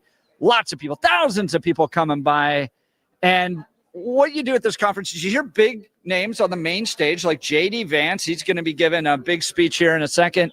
And then Donald Trump, word on the street, will be here on Saturday. So you have big national, international names on the main stage. And then you have people that are going by because they're particularly passionate about an issue. And they want to drive that issue within the conservative movement, build allies, and it's how you move something through the process. Just about everything at some point started with one passionate person trying to get everybody else to pay attention to it. And joining me live, this is one of the more interesting ones, joining me live is Thomas, and it's Haviland, right? Correct. Thanks, Thomas Jeff. Haviland. Now, I met Thomas yesterday, and he's interesting in the fact he's walking around with blood clots in tubes. And he's talking to folks about these blood clots because you think they might be linked to the COVID vaccine. Is that right? That's correct, Jeff. Yeah. In fact, they're not typical looking blood clots. Typical looking blood clots are what's called grape jelly clots. They're dark grape. They look dark like grape jelly, and they dissolve easily in your hands. Yeah. These things I'm walking around with are white fibrous clots that embalmers with 20 or 30 years of experience have never seen before until 2021 after the rollout of the COVID-19 vaccines. Now, how do you know they hadn't seen these before? Because I've interviewed them and done surveys. I've done 3 annual worldwide surveys asking embalmers all around the world, United States, UK, Canada, Australia, New Zealand, about these clots. And the results of my surveys are shocking. So now we got a camera here. So if you go to X or YouTube, you can see them there. Hold that up. Oh, I feel even a little creepy holding this. That's a 6-inch clot right there out of the abdominal aorta. Gross. What? And then here's a small vial of the clots, more typical in size, coming out of some of the smaller veins or arteries. Gosh, so why isn't this a major issue that people are talking about? Well, because it's hard to get it onto the mainstream media. Why is that? Because I think there's a lack of people wanting to talk about it. There's a whole hush-hushness around these white fibrous clots. Even the embalmers that have taken the survey, I've sent, like I said, the last 3 years, the survey out. The most recent one, I did have 301 embalmers from around the world responding to this latest survey. 5,000 could have answered the survey, had everybody answered the survey. But a lot of these funeral director associations that I'm sending the email with the link to the Survey Monkey survey, they don't pass it down to their membership to take. And I think it's because a lot of these funeral director association presidents, they're funeral directors themselves. They usually like one of their own as the president. Well, would you want to participate in a survey that might show a link between the COVID-19 vaccines and these unusual white fibrous clots if you had mandated that all the employees of your funeral home, including your embalmer, take the COVID vaccine? That's a great point. You might be setting yourself up for liability. We also know from the CDC that at least 80% of American adults over the age of 18 took at least the first 2 COVID jabs. So a lot of these funeral directors probably took the jabs themselves, and they may not want to know the answer. They may have some cognitive dissonance going on. Now, let's say, all right, we start to learn that these clots, these white fibrous clots are growing in our veins. Is there anyone trying to do anything about it? Yeah, Dr. Peter McCullough, the famous cardiologist, has put out a protocol to detox your body of the spike protein. What we think is happening here is the spike protein, either from the one that's on the surface of the virus itself, or the spike protein that's produced by the vaccine, is doing damage to what's called the endothelial lining of our blood vessels, both our veins and arteries. We have a thin single cell layer of cells that whenever it gets inflamed or damaged, it triggers the clotting response. And that triggers the conversion of a substance called fibrinogen that's made in our liver. It's a protein from a liquid form into a solid form called fibrin. But we believe that the spike protein from the vaccine or from the virus. You could get this without taking the vaccine, just by getting COVID. And a few of the embalmers said they did see this phenomenon in 2020, which is interesting. That's the year we had the virus, but we didn't have the vaccines yet. But then the phenomenon exploded in 2021 with the advent of the vaccines, because that can put a lot more of the spike protein in your blood than the virus ever can do. Now, Bill, you have any questions for our friend here? Yeah, I'm curious. So what is the causal relationship you've been able to identify that exists between the vaccine and the blood clots? Yeah, we've been working with a group of scientists all over the world, and they've been working with universities. They've taken a look at the clots, and they've done an elemental analysis of them, and they've seen that first of all, they do not contain large amounts of magnesium, potassium and iron, which are in large amounts in normal blood. Iron's what gives blood its red color. These instead contain high amounts of phosphorus, and phosphorus just seems to be one of the major ingredients in the COVID-19 vaccines. What we think is happening is, for example, the lipid nanoparticle that carries the modified RNA from the vaccine, at the moment that lipid nanoparticle opens up to release its modified RNA payload inside your cell to then start producing the spike protein, that phospholipid nanoparticle has phosphorus heads that are exposed, and they have a negative charge to them. Our fibrinogen has a positive charge to it. So the two have an affinity for each other, and the fibrinogen is bonding with the phospholipid nanoparticle. The spike protein that's produced by the vaccine also becomes phosphorylated, and it gets a charge on it as well, and it has an affinity for our natural fibrinogen as well. So yeah, and they've done an analysis of the clots and found that the fibrinogen comes in 3 chains. There's an alpha, beta, and gamma chain. They're like 3 small ropes that when they form fiber and they intertwine together to form a much tougher 3-stranded rope. And that those alpha, beta, and gamma chains of fibrinogen are usually in a 1-to-1-to-1 ratio, not in these clots. They're in a bizarre 9-to-4-to-1 ratio instead of a 1-to-1 ratio. So that's given our scientific team a clue that these things are actually made of like I said, a combination of your fibrinogen with the phospholipid nanoparticle with the spike protein. But phosphorus occurs naturally in the body as well. And as you outlined, that prior to the vaccine being rolled out, they were seeing these clots as well. So doesn't that give you pause as far as your conclusion? No, because as we know, the spike protein, or the virus itself has a spike protein on its surface. So to me, I was not surprised. In fact, I had a friend who in 2020, before the vaccines came out, got blood clots in his arm from just a case of COVID. So COVID itself, you're absolutely correct, can be causing the clotting. One of the things that really tipped me off, though, that the major player is the vaccine and not the virus, is I ran another survey called a People's Blood Clot Survey, and I had it advertised on a couple of shows, Dr. John Campbell's YouTube channel, Clayton and Natalie Morris on the Redacted News show, and 1,400 people responded to that particular survey, and I asked them about their blood clotting experiences since January of 2020, because I wanted to capture a year that we had COVID but no vaccines yet. Of the 1,400 people that responded, only about 80 of them said they had a blood clotting problem in the year 2020 when it was just the virus. But then that number exploded to over 500 a year for each of the years 2021 through 2024 after the vaccines rolled out. So that's telling me that absolutely the virus can play a factor, but it's much more minor compared to what the vaccine damage can damage can do. Yeah, we're talking with Thomas Haviland. So that's not necessarily as strong as you think it is. Understood, because it was fans of these people's show, and they may have been self-selected, but they also gave me data that corresponded very closely to what the CDC was saying.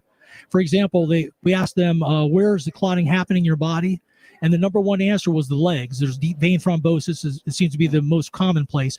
The number 2 location is the lungs, and what's called pulmonary embolisms. And then it's followed by the brain and then the heart. What's interesting about that is it matches exactly the CDC's own VSafe system. The CDC had VAERS, Vaccine Adverse Event Reporting System, but then they had another system called VSafe, which was a downloadable app that people would download on their smartphones to talk about their vaccine experience. And 10 million people did download that app, and they reported on their vaccine experience. And Del Bigtree's folks at the Highwire, they're called ICANN. They FOIA'd the CDC to get the free text data field from that database. The CDC did not want to turn it over, but a judge made them do it. And when they turned it over, I went through that database and looked, and guess what? The number 1 location of the clots is the legs, followed by the lungs, number 2, followed by the brain and the heart. So it gave me good confidence that the people answering the survey were doing it accurately. Thomas Haviland, we've only got another minute or two. Yeah. Are you seeing any movement with Robert F. Kennedy on this issue in HHS? Are they going to take this up? I think so, because I am in touch with RFK Jr. So he's aware of it. He's actually spoken to Richard Hirschman, who's one of the main embalmers in that movie, died suddenly. So he's aware that these clots are one of the side effects of the vaccines. So I'm very hopeful that he will. And he kind of let that out of the bag, I think, yesterday or so in a press conference. He talked about investigating the testing and lack of testing that the vaccine manufacturers have been doing.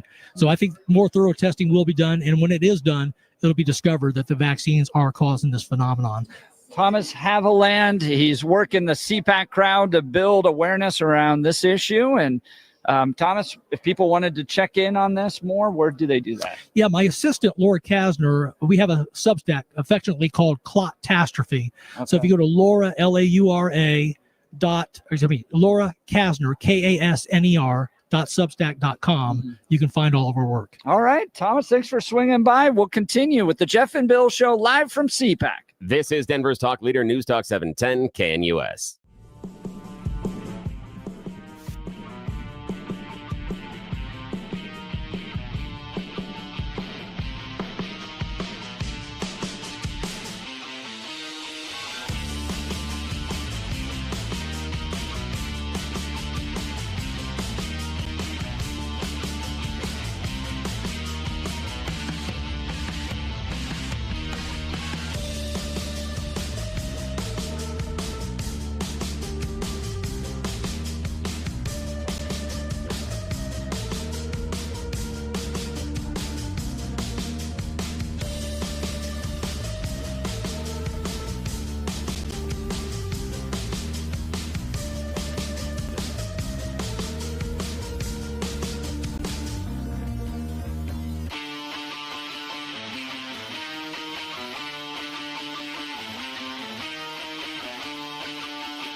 Welcome back to the Jeff and Bill Show. Bill, you're not sure that the causal link has been made between the white fiber clots and COVID, either COVID itself or the vaccine. Is that right? Oh, no, COVID, yes. Not COVID vaccine. COVID, absolutely. We have seen that, and we saw instances, just like with the blood clots. AstraZeneca did cause blood clots, but the other two did not. So, yeah, that is fair. So it's just the idea of the myocarditis. It's the same thing that I'm hearing, is that everyone was worried about the myocarditis. I'm not saying it correctly, caused by the vaccine. Yeah, myocarditis. Yeah. But there were higher instances by significant factors of people that didn't get the vaccine and got COVID. So what we don't see is a causal relationship between the vaccine and the fibrous clots, especially when we saw COVID, the vaccine itself, pre-vaccine being rolled out, go out there and cause the clots. I still think that his establishment is very tenuous between the two. I'm not saying it doesn't exist. I'm just saying right now, I don't see the signs pointing to it. I feel he's gone to a conclusion that's not there. I'm intrigued because if there is a link between COVID and these white fibrous clots, could there possibly be a link between the vaccine? Maybe. Yeah, so it's possible. He's raising those questions. We'll have to see as time rolls on, but that's kind of a flavor of what you can get. Yesterday, he was walking the entire media line showing people his clots. But I'm pumped, yes. Hey, want to see my clot? Wait, what did you say? This is a family show. Can't do that. Yeah, and they're gross to hold. And there's so many jokes I can't say. Can't say. Must be quiet. Can't talk. But he was working it. So you get that type of commitment to an issue, and he is out there raising awareness about it, and it's intriguing. It's very, very intriguing. And I'm sympathetic to it because I remember trying to raise issues around international religious freedom in 2006, 2007. And there weren't a lot of people that were interested in talking about it. And so you got to start somewhere, and you start conversation by conversation by conversation. I created the first ever scorecard on international religious freedom, tracking members of Congress on their commitment to it.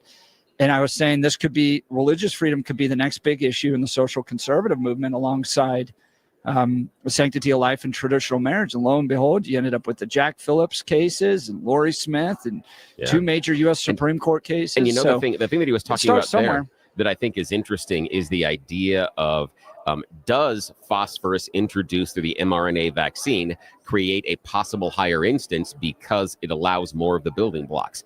I think that is very curious. And I think that's absolutely worth more research because there could be something there. Sure, there could be. Worth more research. That was what I came away from it as well. So we'll continue to track that. All right. You are listening to a very live special broadcast of the Jeff and Bill Show from CPAC. We'll continue. This is Denver's Talk Leader. We are News Talk 710 KNUS. Who am I going to fight with next? I don't know. Who shows up? We'll be back in a minute.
It is 8 a.m. in the Mile High City on this Thursday, February 20th. Good morning, Denver, Colorado. You've tuned into the Jeff and Bill Show, News Talk 710 KNUS. I'm your co-host, Jeff Hunt, along with Bill Thorpe, bringing you the freshest insights and hottest takes from the right, left, and center.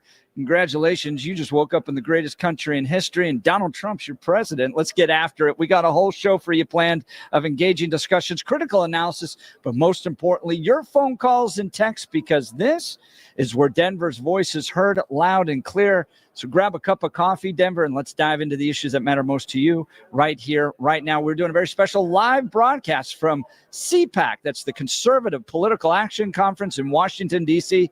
It's one of the largest gatherings of conservatives in the world, as typically about 10,000 or so show up here to watch major speeches from the main stage. These are typically folks like J.D. Vance will be speaking here any moment from the main stage. To Donald Trump is expected to possibly address this audience on Saturday, but you've got major leaders. Nigel Farage just walked by our booth here as his big entourage, lots of cameras covering him. We're talking to activists, leaders, politicians, all swinging by the booth here today. And if you haven't checked out our very fancy booth, high investment quality, or maybe I should say high return for investment, then you can at x.com/710KNUS or Jeff Hunt or 710KNUS on YouTube or Rumble. And we're laughing. Bill and I are laughing because there is a lot of money put into some of these Yes, booths. And then there's the $20 I spent at CVS last night on poster board, magic markers, and tape. It's fantastic. There's some inflationary prices there. That's I'm certain. Cost Yeah, that's a lot of money. Jeez. Well, speaking of live events, next Wednesday, Billy and I, along with Mike Boyle, are going to be at IHOP just off of I-25 right there in Greenwood Village. Is that right, Bill? Yeah. And, we're going to be there and broadcasting live, doing the entire show there at IHOP. And this is the cool thing, is that Mike has helped us with the relationship with IHOP, and he has hooked you, our listeners, up with a very special KNUS breakfast. $7.10. They are putting out a fantastic spread, and it's only going to run you $7 and a dime. That's it. Think about, you're rushing around in the morning, day's busy. Sometimes you got to run by the coffee shop or maybe the fast food place and grab something on the way to work, and you're eating in the car. No. This is going to be a better value. It's going to be made fresh. You're going to get to sit down, hang out with us at the show. And plus, it's going to be less than a lot of those items and things like that. I mean, you go to the, I'm not going to say the name, but you go to one of those fancy coffee shops and you throw in a muffin or something like that, you're well above $7. And then you're not getting the nutritional value, nor are you getting the entertainment quality you will get at the Jeff and Bill Show. So hang out with us at the IHOP. Mike Boyle's going to be there. And if you've ever been to any of our remotes, we have a lot of fun. I go around, yes. We talk off the air. A lot of times we'll take pictures. We'll do a whole bunch of stuff with you. It's a time to have a personal conversation with us and just hang out. So it's going to be fun. Next Wednesday, we are there with Mike Boyle, the IHOP in Greenwood Village, broadcasting live. Come on out, say hello. Most importantly, it's that $7.10 breakfast. This thing is going to be spectacular. You're not going to find a better value for your hard-earned money in the entire town. And the other part is the reason they're doing the $7.10 is they're charging me $14.20 for my breakfast. So I don't know. I think I'm subsidizing some or another, but I feel I deserve that. My friend. Yeah, we mix it around a little bit. Yes. We spread the wealth around. Exactly. As they like to say in Washington, D.C. So again, live in-person broadcast next Wednesday, IHOP. We're bringing you live coverage today from the Conservative Political Action Conference. This is part of the world tour. Billy and I just getting around, meeting the people. It's what we do. It is what we do. Coming up in the 9 o'clock hour, we're going to talk with Mayor Stephanie Piko, by the way, of the city of Centennial. You're not going to want to miss that conversation. I want to talk to you first about my friends over at Colorado Christian University. Do you know a high school student who has a passion for engaging in cultural and political issues?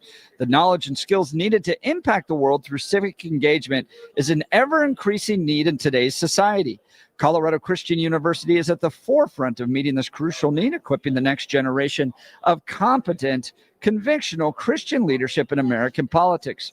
CCU's degree program in politics, with an emphasis in public policy, prepares students for a for the complex challenges of modern politics from an unapologetically Christian and foundationally conservative worldview. In this distinct program, students learn how to impact public policy and advance Christian conservative ideas. Colorado Christian University also houses the Centennial Institute, a think tank committed to mobilizing ideas on faith, family, and freedom to strengthen America's future. CCU's mission to produce graduates who impact the world with grace and truth applies in no greater measure than to our politics and public policy program. Apply today at ccu.edu/apply. That's ccu.edu/apply. Let's check in on news with Blake Olson. Blake Olson. Blake Olson, news and comment. Thanks a lot, Jeff and Billy. 7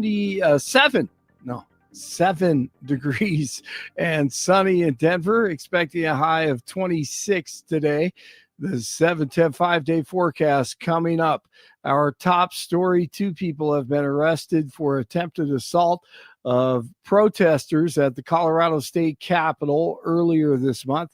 The encounter was captured on video while one of the suspects could be seen throwing a glass object at them. 48-year-old David Halverson and a juvenile male were the subjects. 6,000 IRS employees will be laid off starting today. 47 in DOJ trying to reduce the federal government workforce.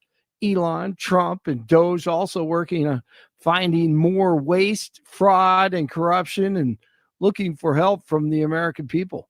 By doing this, Americans will tell us where there's waste. They'll be reporting it themselves. They participate in the process of saving money. So many of the men and women in this room, as an example, they pay tremendous amounts of taxes. And here are just a few examples of where your money was going before I came along.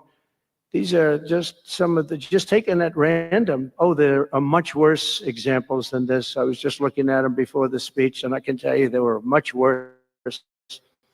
And there are some that are horrible, but I don't want to really say them because they're very, very embarrassing to people. Very, very embarrassing. And DJT talking about the possible $5,000 dividend that will be sent to Americans after this process has concluded. And globalists and lefties and crooks, they will scream during this whole thing. Elon knows that. I'll tell you a lesson I learned at PayPal. You know who complained the loudest? The quickest and the loudest and with the most amount of righteous indignation? The fraudsters. That's who complained first, loudest, and they would generally have this immense overreaction. That's how we knew they were the fraudsters. Mm-hmm. That's how we knew.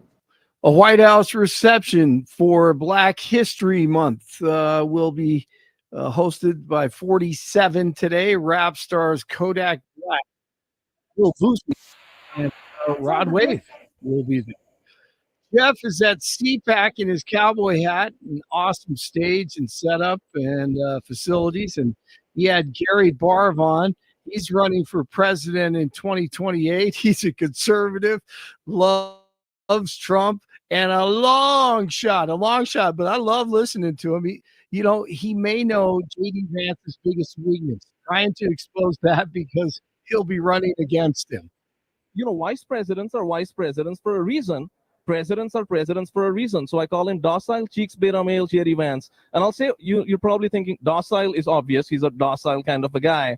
But I call him cheeks beta male because, and I sort of say that tongue in cheek, right? But I feel Jerry Vance is conscious about his big cheeks, and he covers it up with his beard. With his beard, he said he may have a point there. Very creative. Great guest. That was good radio. Aurora officials are happy that the complex known for TD gang violence and awful living conditions has been shut down. The Edge at Lowry apartment complex was officially closed on Tuesday.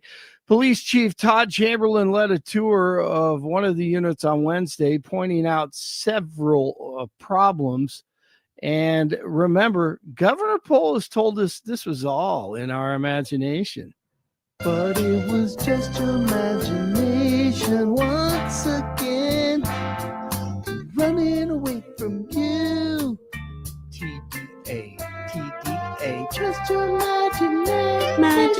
ocean running away. It was running away from you. I love that. Thanks, man. You know, it's 4:00 in the morning. Oh, I feel you there. You know, a federal judge could decide today whether or not to dismiss New York City Mayor Eric Adams's corruption charges. The judge said he wanted to carefully review the situation before announcing a decision. Critics of the mayor say there may have been a quid pro quo between Adams and President Trump, with Adams supporting the administration's immigration policies in exchange for having the charges dropped. The boys of summer start spring training today. The defending world champion Dodgers will take on the White Sox in Glendale, Arizona. First pitch in the Cactus League opener is set for 1:05 Denver time. Nuggets play host to the Hornets tonight at 7:00. It's 1 in Lakewood, 2 in Parker, 3 in Denver. Jeff and Billy continue. Bill, you gotta let me talk, my friend. All right, let me respond to what you just said. 5 minutes. Well, all right. Well, let's finish. All Go right. ahead, Gary. See, Jeff's a nice guy on the show. Yeah, Jeff is a nice guy in this show. Blake Olson, News Talk 710 KNUS. It'll be a cold one. Can't rule out a couple of flurries. Temperatures are going to be only in the teens and lower 20s. Single digits to 10 tonight. Watch for night and morning areas of patchy fog.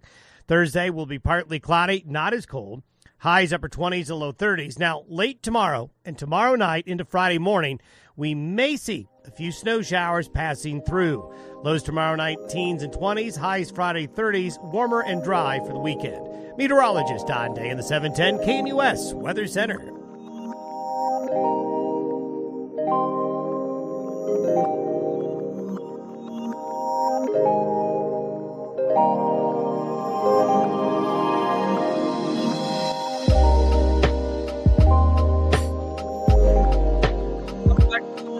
We're live here at CPAC, Conservative Political Action Conference. Topic, and here through the court, we're going to bring you J.D. Vance's speech as soon as that's ready to go. But joining me now live, I love to follow this guy on X, and you need to because he's hilarious. He hosts great conversations there regular. It's Jim Pfaff. You probably know that name. You've heard him in Colorado. He's around Focus on the Family, started AFP in Colorado, worked for Patrick Neville. He was down at the state capitol, and he's now president of the Conservative Caucus. Jim, it's always good to see friends out here at CPAC, absolutely, Jeff. Great to see you, my friend. It's so tell me about the Conservative Caucus. What are you working on now? Well, so we're the oldest conservative grassroots organization in the country. We were founded in 1974 by Howard Phillips, someone that a lot of people haven't heard of lately, but is just one of the top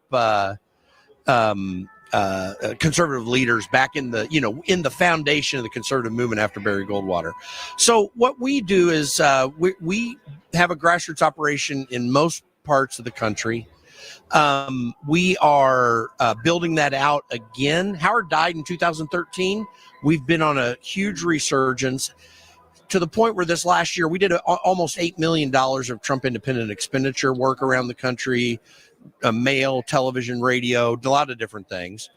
And so we're out there just to kick butt. And of course, you know my record on Capitol Hill. I worked for two different congressmen, Thomas Massey and Tim Muleskamp. So I've got a pedigree here on the Hill, and we're trying to leverage that as well and that experience to get things done here in DC. And I noticed you hosted, I think, a retreat recently. I saw a lot of news around it, or you were speaking at a retreat with members of Congress. Yeah.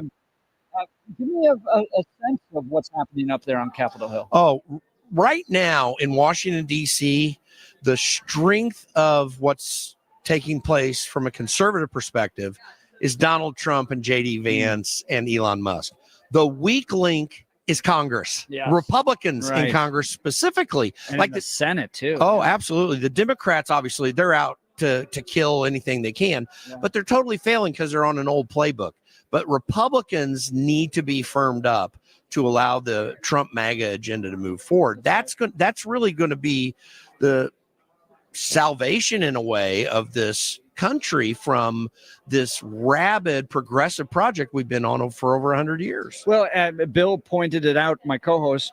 very well that, a lot of this is executive order, but you get a Democrat back into the White House, it just all goes away. So it's got to get through Congress to help enshrine it into law. What do you think of Mike Johnson? What's your perspective on the Speaker of the House? I've talked with him. Jim Banks introduced me to him. Jim's a good friend of mine. And I've talked to him a few times before he became Speaker. I haven't talked to him since. I don't have a close relationship. Yeah. I like the guy personally, but he's been a real failure in so many ways up to this point. Right. I'm not trying to diss him in a sense of on a personal level, but on a professional political level, he really hasn't delivered the goods. But the good news is he really owes his current speakership to Donald Trump. That's 100% right. And he has been so far very faithful to what Trump's trying to get done. Right. And when it comes to executive orders, we've got two things here. First of all, I haven't seen an executive order yet that in any substantial way violates executive authority in the Constitution. You're 100% He's done a right about that. really good job with that. Yeah. But let's say J.D. Vance, and I'm only saying it because he's vice president right now. I don't know who it'll be. But let's say he becomes president 8 years after this. The radically positive change that we're going to have in this country is huge because most of our big problems are executive authority being misused by the fourth estate, bureaucrats, right? Right. But you are correct. Congress needs to pass laws. So I think the test over this next 2 years, certainly this year, leading into the 2026 elections, is will Congress take up the MAGA agenda and start doing things? If they won't, I am positive that your hardcore Donald Trump supporters who voted him into office last year, they're going to come out in 2026 and they're not going to put up with it anymore. Right. They'll replace some of those Republicans that are in the way. Lauren Boebert was on our show and pointed out very well and very importantly that we're still paying for Nancy Pelosi's budget. Yes, absolutely. And Mike Johnson hasn't been a Speaker of the House just recently. He's been up there for almost 2 years now, I think, right? Oh, absolutely. Listen, a lot of people don't understand this dynamic because it's not talked about every day. In 2019, all federal expenditures totaled right around $4.5 trillion. Post-COVID to now, of course, we had a big jack up in spending during COVID. Yeah. With the CARES Act, that added $2.5 trillion to our spending, supposedly to save us from COVID. But all that spending, which was mostly passed while Nancy Pelosi was Speaker, it's still in place to the point that right now our federal expenditures are right around $7 trillion. Now, if we inflation adjusted that $4.5 trillion to today, we would have a balanced budget on an annual basis. We would, or at least be very little deficit spending. Yeah. That's that. If we just went to those numbers, and I think I'd be hard pressed for anyone to argue that we could not do this federal government on those numbers. And I think they were way outrageous back then. Now, I'm talking to Jim Pfaff. He's the president of the Conservative Caucus. You absolutely have to follow him on X. He's a ton of fun to follow. You got a big following on X, by the way. Yeah. They love you there. Let's talk about Thomas Massey and the Rand Pauls and the Ron Johnsons. I love those guys. And as I've gotten older, I'm like going way more into the Thomas Massey camp, which is like, and I think part of it is you've just been around politics enough. And every year it's, well, gosh, Jeff, if we cut this, people are going to die. And every dollar is somehow this big expenditure to save lives. And we're $36 trillion in debt. I'm like, at some point, it's like being a dad.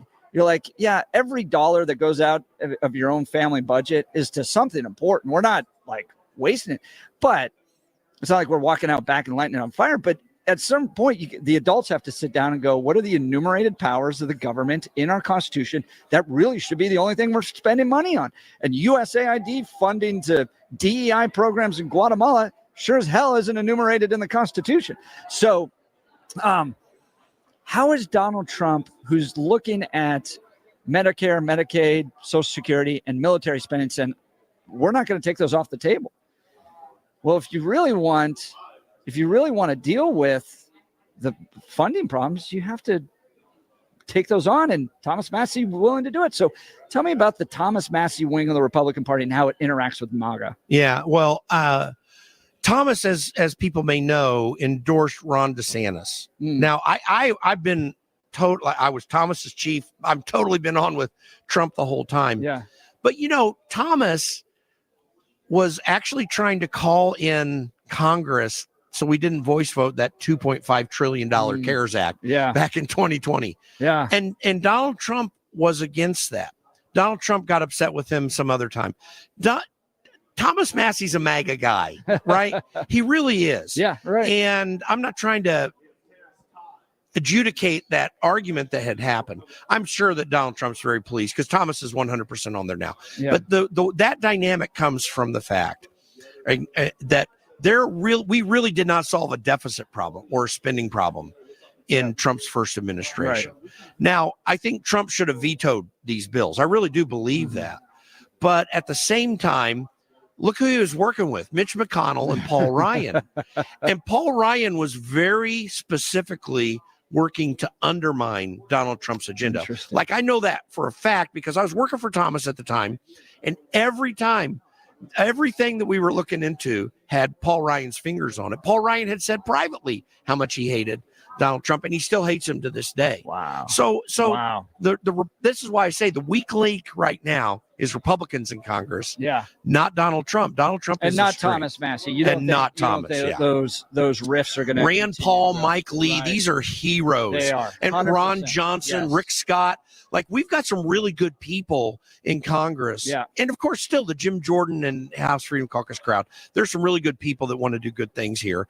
And so they're all on board. Mm-hmm. Thomas is on board. Rand just yesterday put a belated endorsement of Donald Trump. He wasn't strongly endorsing Donald Trump during the election, but he put out a very strong endorsement here. Everyone's coming along because look at the results. Look at the winning that's taking place. Absolutely. I mean, it really is remarkable. Talking with Jim Pfaff, president of the Conservative Caucus. Bill, you got a question for Jim?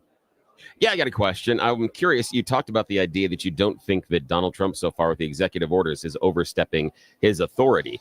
What do you say about his attempt to change birthright citizenship? So I believe that the argument against birthright citizenship is constitutionally, to me at least, very clear. Now, it's not the 14th Amendment from which all this comes, and it's the first section of the 14th Amendment. It's not clearly stated, like it's not so explicit that someone wouldn't argue differently. But when you look at it, I believe now in terms of executive authority, this is why I think his executive order is useful, because I believe it is asserting a constitutional position. There are those who argue that, and we can adjudicate these things. But unless it were explicitly meant to be birthright citizenship for any human being born within our borders, unless that were explicitly stated, then if that were the case, I should say, then his executive order would be beyond his executive authority. But I think there's a very real question there. I take the side that birthright citizenship, as we presently do it, is not constitutional. So I think he's within his bounds there. But I understand there's arguing So you would say that we can change the Constitution based on an executive order? No, I would not say that at all. There's no way that any president can change the Constitution with an executive order. Isn't that what he's doing? I do not believe that because birthright citizenship is not explicitly stated in the 14th Amendment. And again, there are people who argue this point, but the reality in my mind is that there was no either intent of the composition of the 14th Amendment, nor anything explicitly stated in the 14th Amendment. And again, we're talking about Section 1 of the 4 sections of the 14th Amendment. But the Section 1 does not explicitly state that anybody from any country anywhere can be born here and therefore they're a citizen. I think the language is very clear. I understand. Hang on a sec. I understand where you're going with that. Yeah. But if you're looking for it being explicit, why then wasn't that carved out? You're looking for specificity inside of the language. If they meant it not to cover those people, wouldn't it specifically point it out? Aren't you drawing a conclusion based on your beliefs, not based on the specificity that is contained inside that amendment? Actually, I think that the amendment itself is very clear on that. And I know that and believe, and in fact, it was stated in the debates over the 14th Amendment that the intent of it was clearly to make sure that black slaves that were being freed would not be denied citizenship. Hey, guys, we're going to go to J.D. Vance now. Bill, can you pull that up on the stream so people can listen to his speech?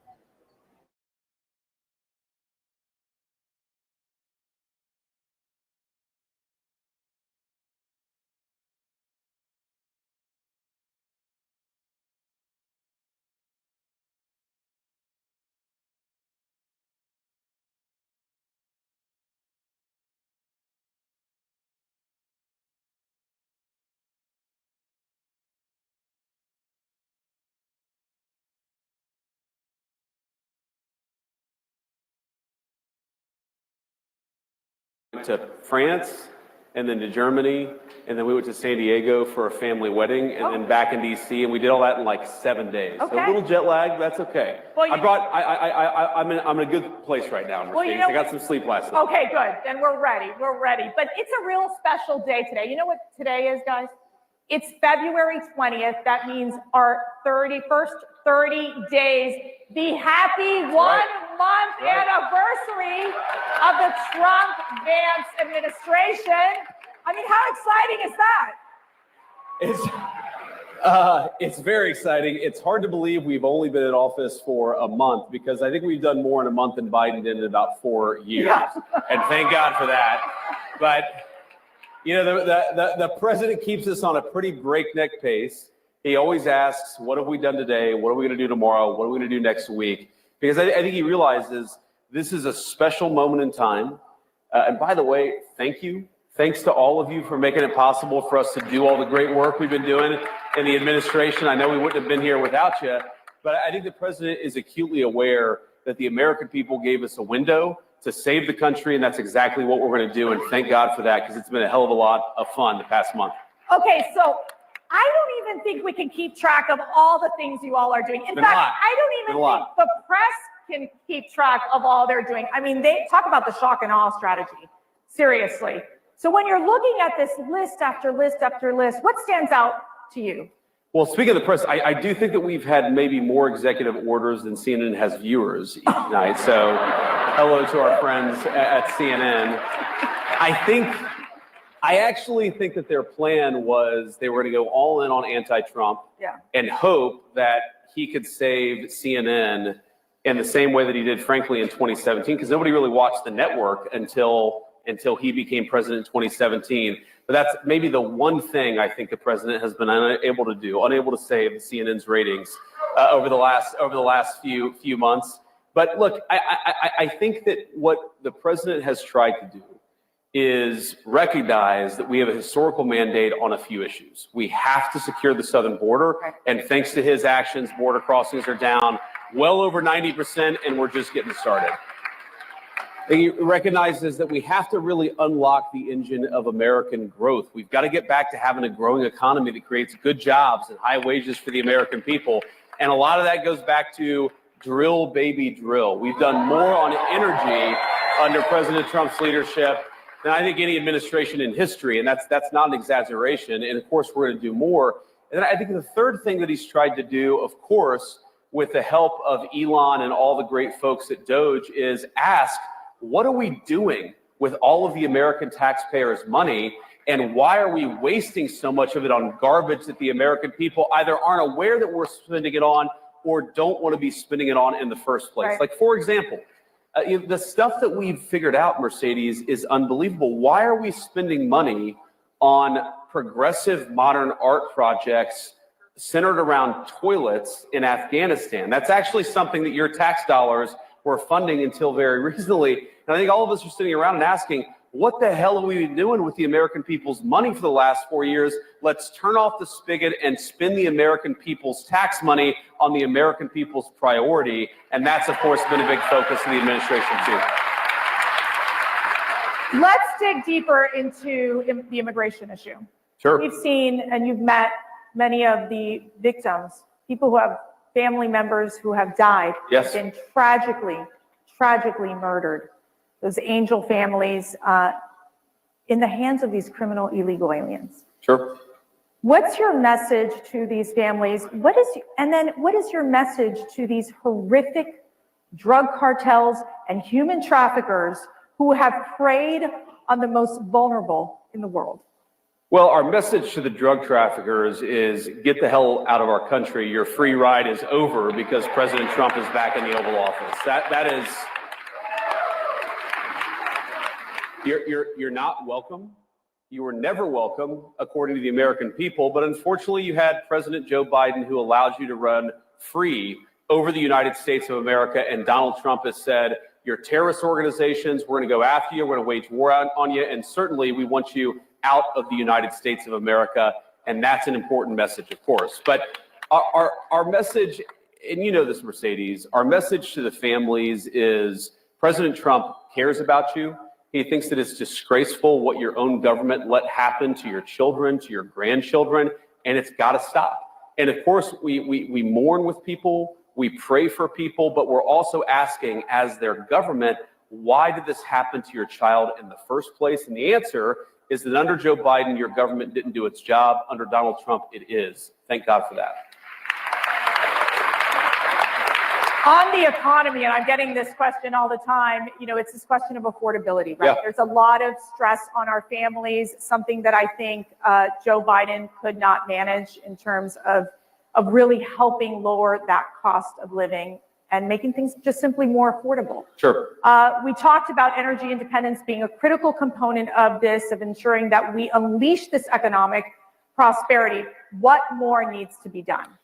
Yeah, so one of the first interviews I did, it was, I think 6 or 7 days after the inauguration, and somebody asked me, well, it's been 6 days. What have you guys done to fix the inflation crisis created by Joe Biden? I'm like, well, first of all, it's been 6 days. We've done a lot in 6 days, but it's going to take some time to fix what Joe Biden broke over 4 years. And we know it is easy, unfortunately, to burn the house down. It takes a little bit of time to build it back up. And here's what we have to do.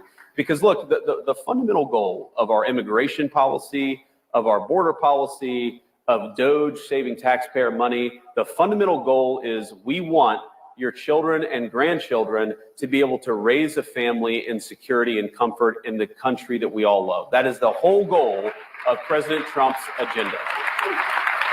Like, safety and prosperity, right? Yeah. It's pretty common sense stuff. And we know that to do that, we have to, first of all, unleash American energy. Now, why is that so important?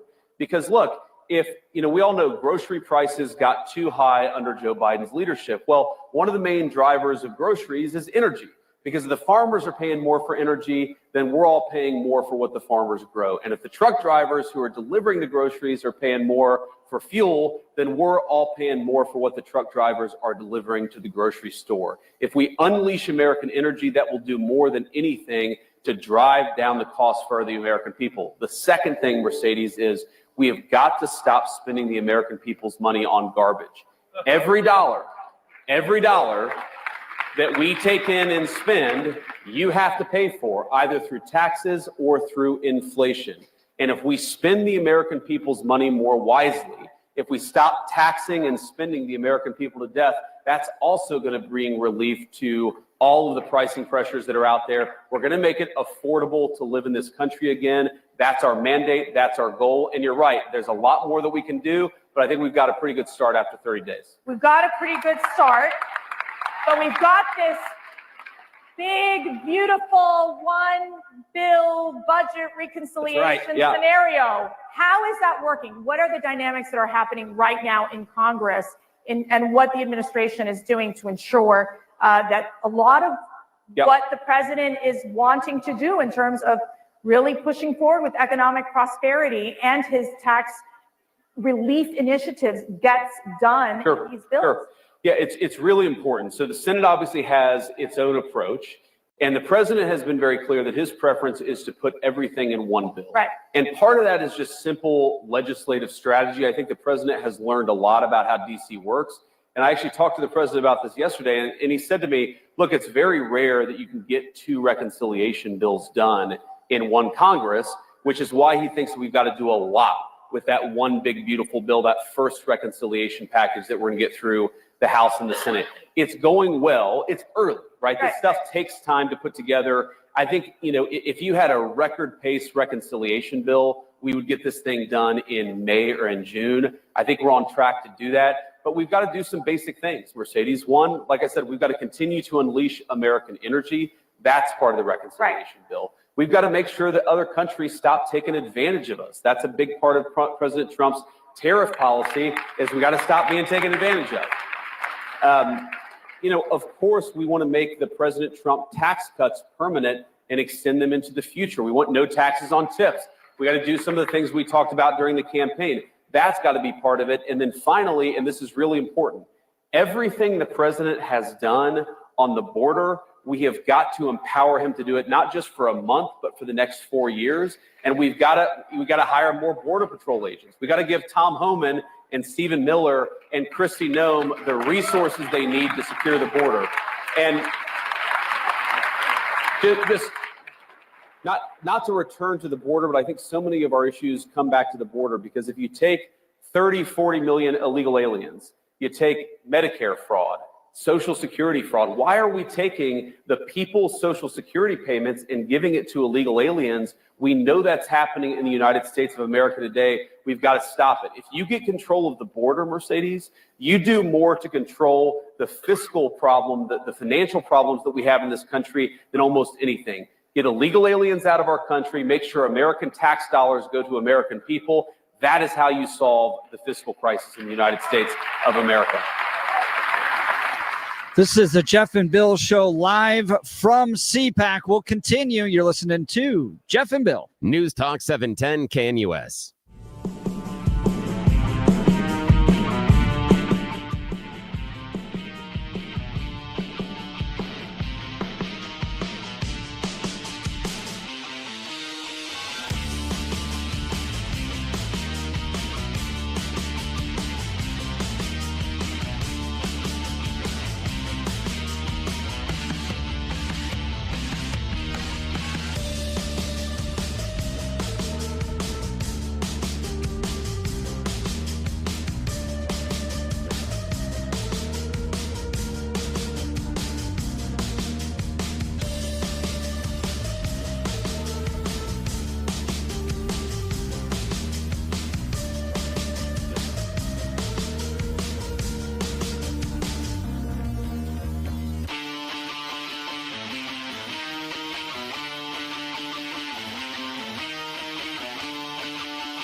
Welcome back to the Jeff and Bill Show. We're doing a live broadcast from CPAC in Washington, D.C. J.D. Vance is on stage. Let's go back live to J.D. Vance at CPAC. Of course they're not, right? So the point that I try to make to our European friends, and I think that they're our friends. I believe that. I know President Trump does, is that friendship is based on shared values. You do not have shared values if you're jailing people for saying we should close down our border. You don't have shared values if you cancel elections because you don't like the result, and that happened in Romania. You do not have shared values if you're so afraid of your own people that you silence them and shut them up. So let's have shared values. Let's defend democracy. Let's have free expression, not just in the United States, but all over the Western world. That is the path to strong alliances in Europe. We had Ambassador Rick Riddell with us yesterday. He'll be on the CPAC stage during these conferences. He has like 3 jobs or 4 or 5. Yes, but let me ask you this. Where are we on basically the status of the Russia-Ukraine moving forward in terms of these negotiations in bringing peace to this endless war? You know, it's early. And I think what President Trump, what makes him such an effective negotiator, I've seen this in private, is that he doesn't take anything off the table. When he walks into negotiation, he says everything is on the table. And of course, that makes the heads explode in the American media because they say, why are you talking to Russia? Well, how are you going to end the war unless you're talking to Russia? You've got to talk to everybody involved in the fighting if you actually want to bring the conflict to a close. And I know the president does. But I'll tell you the goals that animate President Trump's policy. It's really simple. He wants the killing to stop. He wants to bring lasting peace to Europe. He doesn't just want to stop it now and have the war restart a month from now. He wants to bring lasting peace to Europe because the president believes this, and he's absolutely right. Peace is in the interest of Russia. It's in the interest of Ukraine. It's in the interest of Europe. But most importantly, peace is in the interest of the American people, and he's going to fight for it for the remainder of his administration. Wherever war breaks out, he's going to be the president of peace. Now, he, of course, is a very good negotiator, a very good businessman. He recognizes that a lot of these issues are tough. It's going to take a smart statesman to figure this stuff out, but we've got that in the White House, and I really believe that we're on the cusp of peace in Europe for the first time in 3 years because we have leadership from the Oval Office, and we haven't had it in 4 years in this country.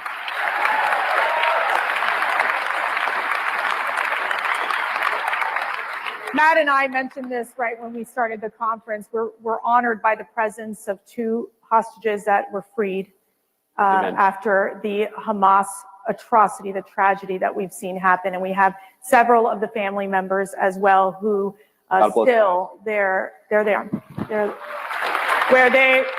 loved ones are still being detained by Hamas.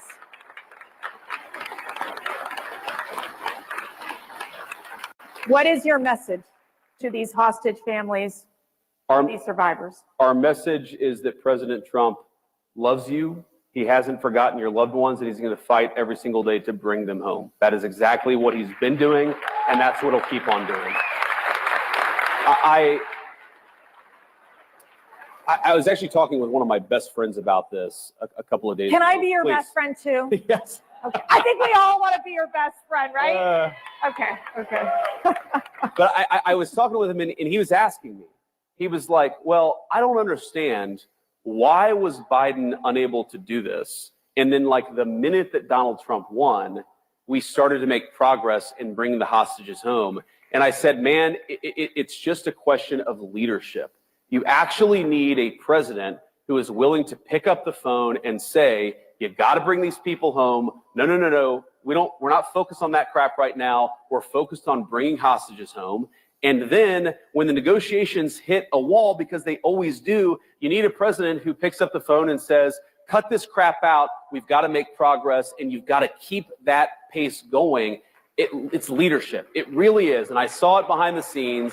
And what And what the president did is he empowered, in particular, because this was before we were inaugurated. This is before we had our great Secretary of State, Marco Rubio, or any of the great people around us. The president sent his dear friend, and he's become my dear friend, Steve Witkoff, as an emissary of the President of the United States. And he said, Steve, you speak for me, get it done. And if there are problems, pick up the phone and call me. Steve Witkoff, with the president's leadership, got it done, and it's amazing. And of course, we still got work to do. We've got to finish the process, but I really believe the president is as committed to this as any American leader in my lifetime. We're going to keep on fighting for it. One of the issues that's central to the CPAC community is the issue of pro-life. Of course.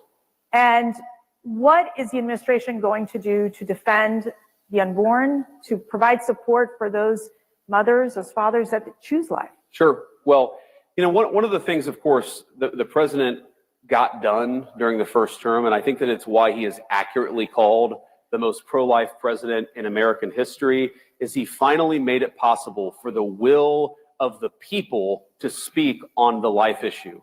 And that was the Dobbs decision. What that did is it gave the abortion question back to the people. It took it out of the hands of unelected bureaucrats and unelected judges and gave it back to the people. And I think the most important thing that we can do, and as you know, Mercedes, I'm very pro-life, I'm a devout Christian, is that we have got to persuade our fellow Americans, because now we've got the power. We've got the power of persuasion. We've got to persuade our fellow citizens that unborn life is worthy of protecting. It is sacred in the eyes of God, and it should be sacred in the eyes of man too. And we have to pick up the torch and fight for that every single day. And I know you guys are up for the task. I am too. And I think on the You're listening to the Jeff and Bill Show live from CPAC. We'll continue. You're listening to Jeff and Bill. This is Denver's talk leader, News Talk 710 KNUS.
Welcome back to the Jeff and Bill Show, broadcasting live from CPAC. That's the Conservative Political Action Conference in Washington, D.C. J.D. Vance on stage. Let's go back live to the stage. Day, we want you to help fight for us because we've got to win. Not just the policy battles of the next couple of months. We've got to win the midterm elections in a couple of years.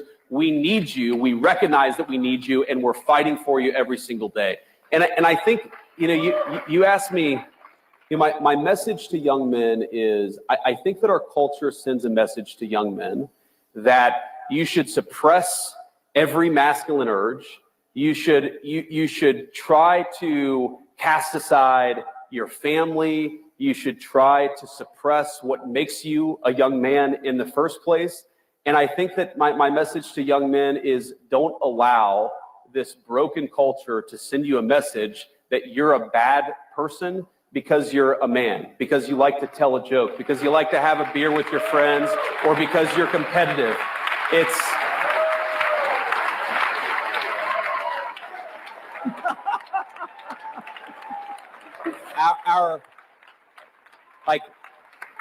our message, the cultural message, and I think the president's and mine is the exact opposite, but our cultural message is I think that it wants to turn everybody, whether male or female, into androgynous idiots who think the same, talk the same, and act the same. We actually think God made male and female for a purpose, and we want you guys to thrive as young men and as young women, and we're going to help with our public policy to make it possible to do that. And by the way, I actually think, Mercedes, this is the thing that President Trump, this is why the media went after him so hard, is because, when I think about what is the essence of masculinity, you could answer this in so many different ways. But when I think about me and my guy friends, we really like to tell jokes to one another. We like to laugh. You think of all the movies that were really popular. Are you saying you're pretty funny? I try to be. Okay, President Trump, who's funnier? Who's funnier? President Trump. All right, there you go. Let's be honest. There you go. He's got the best sense of humor of any American political figure. But I think this is why young men in particular are so, they're so inspired by President Trump, is because he doesn't allow the media to tell him he can't make a joke or he can't have an original thought. President Trump just says what's on his mind. That's a damn good thing, and it's a good example to set for young men in American culture. I always tell my 5 daughters, I don't have any sons, but Matt and I, we have 5 beautiful daughters, and I always say, the most important decision you'll ever make is who you marry. That's right. Always who you marry. And you made a very important decision in marrying Usha. I did. I married up. She is a beautiful second lady, and I want to know, what is the best advice Usha has given you? Well, one this is so fun. Okay. This is going to be very personal. One piece of advice she gave me like a week ago was you should be nicer on social media. I don't know that I'll This is the Jeff and Bill Show live from CPAC in Washington, D.C. We'll continue. You're listening to Jeff and Bill. This is Denver's talk leader, News Talk 710 KNUS.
It is 9 a.m. in the Mile High City on this Thursday, February 20th. Good morning, Denver, Colorado. You've tuned into the Jeff and Bill Show News Talk 710 KNUS. I'm your co-host, Jeff Hunt, along with Bill Thorpe, bringing you the freshest insights and hottest takes from the right, left, and center. Congratulations. You just woke up in the greatest country in history. We're off and running. We got a whole hour planned for you of engaging conversations, critical analysis, but most importantly, your phone calls and texts, because this is where Denver's voice is heard loud and clear. So grab a cup of coffee, Denver. Let's dive into the issues that matter most to you right here, right now. We just wrapped up in Washington, D.C., J.D. Vance's speech on the main stage. We're covering CPAC Live. We want to take a moment here and come back to Colorado because there's a great award that's been given out, an honoring that Centennial is the number two city to want to move to. And we're going to talk with the mayor of Centennial, Stephanie Piko. She's been on our show before. Absolutely delightful person. She's going to be joining us. But first, let's check in with Blake Olson. Blake Olson. Blake Olson, news and comment. All right, thanks a lot, Jeff and Billy. 12 degrees and sunny in Denver. It's going to be a hot one today. 26 degrees. Break out the shorts. The 710 5-day forecast coming up. Our top story, DJT's pick for FBI Director Kash Patel is set to face a final confirmation vote today. The Senate will vote on Patel's nomination after he passes through a committee last week, and cleared a procedural vote earlier this week. And this one is big. The dirty deep state globalist crooks who've been trying to destroy 47 for almost 10 years now. This is going to be key. Using the intel agencies to do it, trying to do it. They do not want to see Kash Patel in there.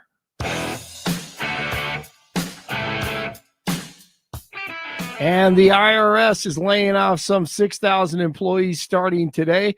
They'll be letting go of probationary workers. And new Commerce Secretary Howard Lutnick fired up about America again. Well, think about it.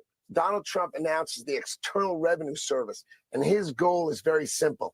His goal is to abolish the Internal Revenue Service and let all the outsiders pay. I mean, this is someone who is focused on America. Let's drive down our waste, fraud, and abuse. I'll give you an example. Cruise ships. You ever see a cruise ship with an American flag on the back? They have flags of like Liberia or Panama. None of them pay taxes.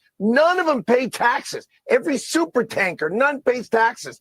Alcohol, all foreign alcohol, no taxes. This is going to end under Donald Trump, and those taxes are going to be paid, and Americans' tax rates are going to come down. That's what Donald Trump wants to do. Balance our budget and cut our taxes. I mean, imagine a Democratic senator going against that. And DJT wants to give back to Americans. There's even under consideration a new concept where we give 20% of the DOJ savings to American citizens and 20% goes to paying down debt, because the numbers are incredible, Elon. So many billions of dollars, billions, hundreds of billions. And we're thinking about giving 20% back to the American citizens and 20% down to pay down debt, which is. The Senate Health Committee is meeting to discuss Linda McMahon's nomination for Secretary of Education. Some Republican senators are pushing back on 47's claim that Ukrainian President Zelensky is a dictator, including Tom Tillis of North Carolina, and of course Lisa Murkowski of Alaska, and John Cornyn of Texas. Yeah. And AOC openly admitting Democrats in Congress are doing insider trading. On with Jon Stewart. There need to be Democrats who walk the walk and talk the talk. There is an insane amount of hypocrisy. And the hypocrisy is what gets exploited to use the cynicism. And wherever there's a hypocritical window, for example, I think one of the most biggest examples of this is insider trading in Congress. Like, dude, I don't know if I do I give snaps? I don't know what the kids do anymore, but dude. It is that's so crazy. It's so crazy. It's crazy. It's crazy. I mean, and this is the thing. It's like people think that everyday people are stupid. Yeah, and I want to know how she earned all her money also. Jeff is at CPAC, just finished listening to JD Vance, and if you're running for president and you don't have a chance in Hades of winning, you have to be entertaining, and Gary Barve is. He was on with Jeff and Billy this morning. Vice presidents are vice presidents for a reason. Presidents are presidents for a reason. So I call him docile cheeks beta male JD Vance. And I'll say you're probably thinking docile is obvious. He's a docile kind of a guy. But I call him cheeks beta male because, and I sort of say that tongue in cheek, right? But I feel JD Vance is conscious about his big cheeks, and he covers it up with his beard. He may have a point there. May have a point, but I love JD Vance. Once again, Gary Barve.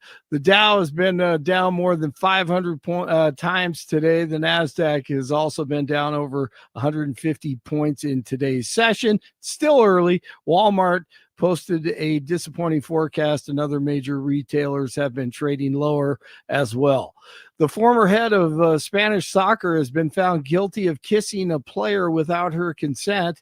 Luis Rubiales kissed Jennifer Hermosa as the team celebrated winning the 2023 Women's World Cup. The incident sparked protests in Spain, as well as debates about sexism in soccer. Spain's high court fined Rubiales more than $11,000. Prosecutors had sought a 2.5-year prison sentence. Nuggets play host to the Hornets tonight at 7. It's 10 in Arvada, 8 in Castle Rock, and 12 in Denver. Jeff and Billy continue. Listen to Jeff and Bill on KNUS. Bill, you gotta let me talk, my friend. All right, let me respond to what you just said. 5 minutes. All right. Go ahead, Bill. Let's finish. All Go right. ahead, See, Jeff's a nice guy on the show, right? Blake Olson, News Talk 710 KNUS. It'll be a cold one. Can't rule out a couple of flurries. Temperatures are going to be only in the teens and lower 20s. Single digits to 10 tonight. Watch for night and morning areas of patchy fog. Thursday will be partly cloudy, not as cold. Highs upper 20s and low 30s. Now, late tomorrow and tomorrow night into Friday morning, we may see a few snow showers passing through. Lows tomorrow night, teens and 20s. Highs Friday, 30s. Warmer and dry for the weekend. Meteorologist Don Day in the 710 KNUS Weather Center.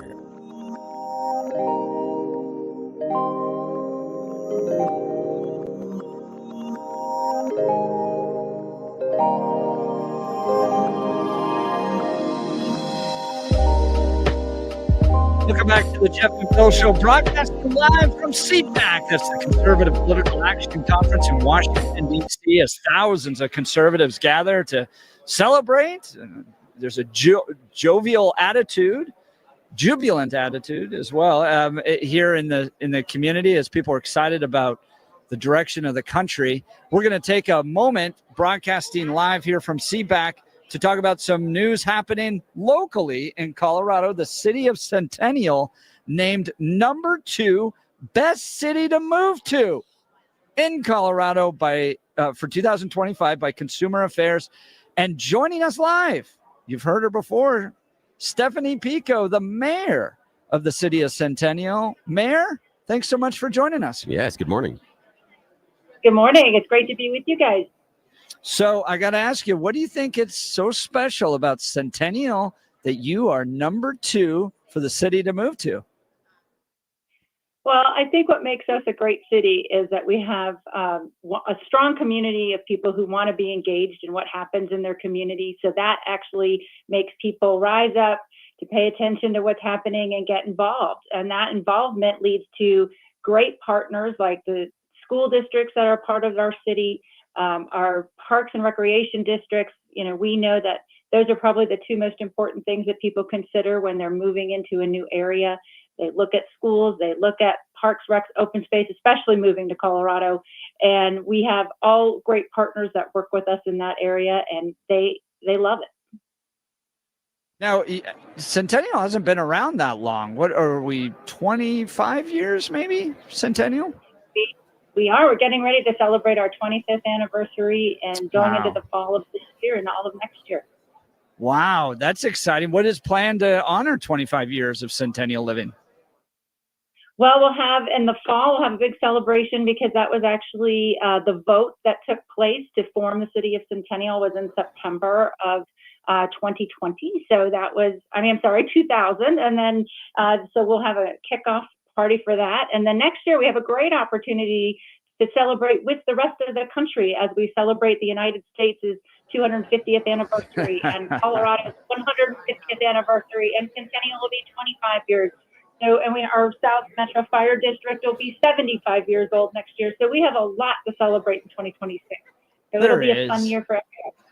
Absolutely. There's going to be a lot to celebrate. And it's good to have that, to be reminded that to take pride in our cities, in our state, county, and definitely in the country. So to have that all together is exciting. Now, Stephanie Piko, Mayor of the City of Centennial, a lot of the challenges that cities are facing is around safety and how people feel about crime in their communities. You had a number of restaurants in the city of Denver send a message to their mayor saying it's just so bad right now that unless you change things, people aren't going to be coming to the city of Denver anymore. We're barely hanging on. Please change things with regards to safety and crime in the city of Denver. What are you seeing in Centennial, and how are you working to make your residents feel safe? Well, we have a great partnership with the Arapahoe County Sheriff's Office. They are our law enforcement agency, and we're very fortunate that we have them to work with and that they are one of the most highly accredited law enforcement agencies in the country. So we have a lot of confidence in how they approach law enforcement and the diversity that they've taken into those multiple faceted approaches. So we have mental health co-responder programs that actually assist the officers when they're out on calls, because you kind of never know what you're running into, and they can assess the situation a little bit better to make people feel more secure and make sure that we have an appropriate response to the appropriate to the crisis that might be happening at the time. We also work great with them in our school resource officer program. We have our therapy dogs that are in our schools, and that really builds a lot of confidence in the community that they see that presence in their school districts and in their schools, particularly every day. The students have a relationship with law enforcement that's positive, and it really makes everybody have that great opportunity to contact law enforcement without and know they're going to get the response that they're looking for. You're listening to Mayor Stephanie Piko, City of Centennial. I want to dovetail off of that response a little bit, Mayor. And thanks again for joining us here live on the Jeff and Bill Show. Talk to us about the educational opportunities. One of the things that friends of mine that I know that live in the area are really proud of the education that is offered inside of the City of Centennial. Talk to our listeners that may be looking around for opportunities for their children. What can they expect when they move into Centennial? So we're very proud to be home of the Cherry Creek Innovation Campus as part of the Cherry Creek School District, and also proud that the Littleton Public School District has built the EPIC Campus. Both of these campuses are targeted towards skills-based learning that allows students from all different backgrounds, from all of the schools and throughout the entire district to attend and leave high school with a certification of some type, from everything from nursing all the way to robotics and the laser cutters for working and everything. They have just a diverse group of opportunities for students, from everything from aerospace to home construction. And that really gives them a leg up to decide if they want to go to continue with a 4-year degree in college, or if they want to just get a certification at the junior college. We have our community colleges, our Arapahoe Community College and Aurora Community College, and both of them are great institutions that are doing very similar work and coordinating with those school districts, so they have programs that continue on from high school into the community college system. I have someone in my family that has a 2-year degree or certification from one of the community colleges there in accounting, and the instruction that was offered was absolutely fantastic. Now, you're listening to the City of Centennial Mayor Stephanie Piko joining Jeff and Bill live. Centennial has just been named the #2 best city to move to in Colorado by Consumer Affairs. Now, this wasn't just a vote of the Jeff and Bill show, because they'd probably win that too, but this is like the big guys. Consumer Affairs saying this. Now, Mayor Piko, I want to ask you about the secret sauce. What is it that, in your opinion, makes Centennial different and makes it the #2 best city to move to in our state at this time? I think it's the form of government that we have in the city of Centennial. We're kind of a small G government. We try to stay in our lane and stick with the things that we do best as a city, and that allows our partners to do what they do best. So you have representation from the community on this, and those are community people that are involved in making the decisions that help make our community better. So we have opportunities to do that as well with the city, with our Planning and Zoning Commission. We have Centennial 101, which is a course that we offer every year to offer about 30 citizens come in and learn everything they need to know about the operations of the city so that they can understand what we do and how we do it. And I think the elevation that we have for making sure that we have innovative ideas, private sector solutions that solve some of our problems. We don't rely on government to do everything for every part of our operations in the city. We look forward to working with we have a foundation that does arts and culture in the city of Centennial. We have a faith council that works with that integrated community to make sure that we know what's happening in our community on the ground and what services are offered to people in need. And we coordinate with that as well. So we want to make sure that people know that there's a wide variety of opportunity and services allowed for the city, but they're not all necessarily provided by the city of Centennial formally. That's the mayor of the city of Centennial, Stephanie Piko. They've just been named the #2 best city to move to by Consumer Affairs. She's joining us live on the Jeff and Bill show. You just talked about some opportunities. You talked about elevation. It sparked something in my mind. I want to talk about some of the outdoor possibilities inside of the city of Centennial. So, Mayor Piko, when you have taken off your mayor hat, or maybe the mayor sash, probably a really cool sash that you get to wear, but when you take that off and you're spending time to yourself, what are the outdoor spaces? What are the outdoor adventures that you like to explore in the city of Centennial? Well, we have Centennial Center Park, which is in the middle of the city, and that's really a treasure that we've invested in as a community to provide a huge amphitheater that offers, we do entertainment shows throughout the summer there. We have festivals for local beer and whiskey tastings in our community. And then we even put in a sled hill, which I think is one of those things that seems to be missing in a lot of places. So it's nice to have that when we can use it in the wintertime. And we just are reopening our splash pad, which has been ranked nationally as one of the best splash pads in the country. And we just put in a huge renovation to make it even better. It's hard to believe our park is going on 10 years old, over 10 years old now, and it needs that little facelift to have better equipment and better fun for the kids. It's a tremendous playground that kids love, and we get all kinds of great reviews on it all the time. Yeah, that splash pad is next level. That was one that my family and I would take a little bit of a drive to go out there when the kids were little. They keep asking to go, but I'm like, you're teenagers. That's just going to be awkward. Now, they might have more fun this year. Yeah, they might. And I love the idea of a sled hill. That was one of the things that I went searching around the inner city of Denver to find, especially with the kids, because I grew up right near downtown and there weren't any really good sled hills. We had to go outside of it. I have found a hidden one in the Cherry Creek School District area that I won't share right now. One of my kids may have a broken bone because of the sled hill, but I love the idea that you've added that because it is a gathering spot for the communities and kind of celebrates everybody around them. Now, this is maybe somewhat of a personal question. This is Mayor Stephanie Piko, the city of Centennial. Jeff doesn't even know I'm going to ask this. What do we have to do to get a Jeff and Bill Day? Do we have to, is there some sort of like donation we need to make? Jeff and Bill Day in the city of Centennial? Oh, yeah. we need to do that. We'll talk about that I offline, think though. if you guys, come to some of our events and stuff, and we can see what we can work out. All right, we will follow up on that one offline. I didn't mean to put you on the spot there. Now, also, Stephanie, what drew you to the city of Centennial and the idea that you decided to put down roots and eventually run for mayor? In order to take that kind of interest in your community, it has to be a special place. It has to mean you think that there is change that you can affect and there's positivity, and it's something that you want to be a part of, because if the city of Centennial wasn't going to be named things like the number 2 best city to move to by Consumer Affairs, which just recently happened, you'd pick up your roots and you'd move somewhere else. We've seen that happen throughout Colorado, people leaving out of state because the opportunities didn't exist here. So what was it that drew you to the city of Centennial and kind of convinced you to set down roots in that community?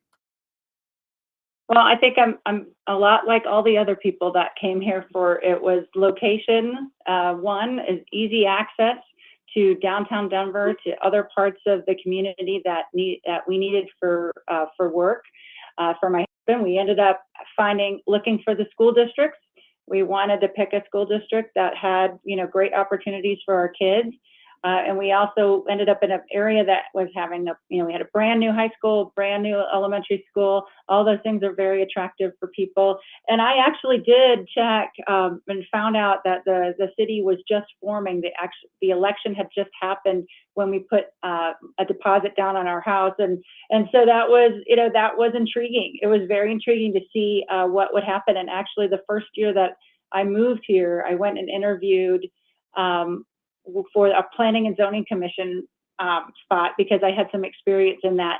And they had 32 people interviewing for the planning and zoning commission the first year that the city was formed. And I backed out and said, I just moved here. I know people usually just need help with these kinds of things, and I was willing to help. I said, but if you have 32 people that have already invested that much in this community to get it formed and create it, then please, by all means, let those people be the representatives for the community, because they've worked to form it, and it belongs to them. The city of Centennial is going to be celebrating 25 years old this year. That's the mayor of the city of Centennial, Stephanie Piko. Consumer Affairs has just named Centennial the number 2 best city to move to. And I agree with you that when you have 32 other people standing there saying, I want to help the community, it speaks volumes about the community and about the involvement, because I think people get involved again in the community that they believe in. So I want to take us in a little bit of a different direction here, Mayor. Okay, now it's the end of your long day, and you've got to go outside and you've got to grab something to eat. What are those hidden restaurant spots that are amongst your favorites inside the city of Centennial? Someone that may not be familiar with them, what are those eateries they need to explore, in your opinion? All right, now you're going to get me in trouble, but that's kind of my job. If you listen to the show, that's what I do. I know it sounds that way. So for a personal favorite, probably Land of Sushi. It is one of those little hidden gems that people wouldn't. It's in a very unsuspecting place, tucked away in a little corner at the shopping center at University and Arapahoe Road. And the owner is wonderful. We have a lot of fun when we go there, and it's one of those places that makes you have a wonderful full evening. And so it's the experience of being there too. So we also like, kind of on our side of town, we have our local pizza place is right across the street. Love going in there, and it's been a family favorite for years. And we also have one of the things too that's fun about Centennial is we have a lot of neighborhood breweries, and we actually highlight them on our website because you can do a little tour of where they all are. They're local. If you go in any of them, you will see that neighbors that live in those neighborhoods at there. It's just like the local hangout, and so those are a lot of fun to visit as well. Oh, that is fantastic. That is the mayor of Centennial, Stephanie Piko, joining us live because Centennial has been named the number 2 best city to move to by Consumer Affairs. We're going to have to catch up a little bit later. I appreciate your time, Mayor. And I'm telling you, with this 25th anniversary coming up, Jeff and Bill Show would love to be a part of the celebration. I know that I would be happy to put Jeff into a dunk tank or something like that. He can't talk to us right now. He's doing something else. So I'm volunteering him. I will put him happily into a dunk tank, and I will buy the first set of balls. I'm just saying, We're full of ideas. So if we can come out and we can do anything that can help you out, you need someone just to stand on stage and talk and just be a fool, I'm probably your guy. But any way that we could, and if not, we just want to be included in the celebration, just send us an invitation and we'll be happy to be part of the crowd. We think it's fantastic that Centennial over 25 years has become such a special part of the Colorado community, and it shows that your leadership and everybody there, just the rank and file, the lunch pail guys that are going to work every day, are doing it right because Consumer Reports has named the city of Centennial the #2 best city to move to in Colorado. Congratulations, Mayor. That is a wonderful achievement. We sure appreciate your time. I hope you have a good day. Thank you very much, and we look forward to seeing you next year at our celebration. Oh, great. Now, don't forget that dunk tank. I'm talking dunk tank. We can think about that. Okay. I'll work on that. Good. And Jeff and Bill Day. We'll talk about that offline. Okay. Okay. Thanks. Have a great day. Take care. That was Stephanie Piko, Mayor of Centennial, joining us on the Jeff and Bill Show live. Now, I want to take a moment to talk to you about a new advertiser we have here. It's Wound Care Associates of Colorado. The reason that Jeff and I are so excited about them advertising with us is because they are changing the game of wound care in Colorado. Now, you're like, wound care? Why do I care about wound care? Isn't my cuts going to heal? No, they're not, because slow healing cuts, diabetic ulcers, pressure sores can become a very big deal inside your body because that torn skin and tissue is the perfect place for dirt, germs, and bacteria to enter your body. Jennifer Walker, who started Wound Care Associates of Colorado, has a very personal story, and it led her down the path to create Wound Care Associates of Colorado. Her uncle had diabetes, neuropathy, a couple of other comorbidities, and he developed a little tiny cut on his toe. Not a big deal when you're dealing with that other medical issues, you feel me?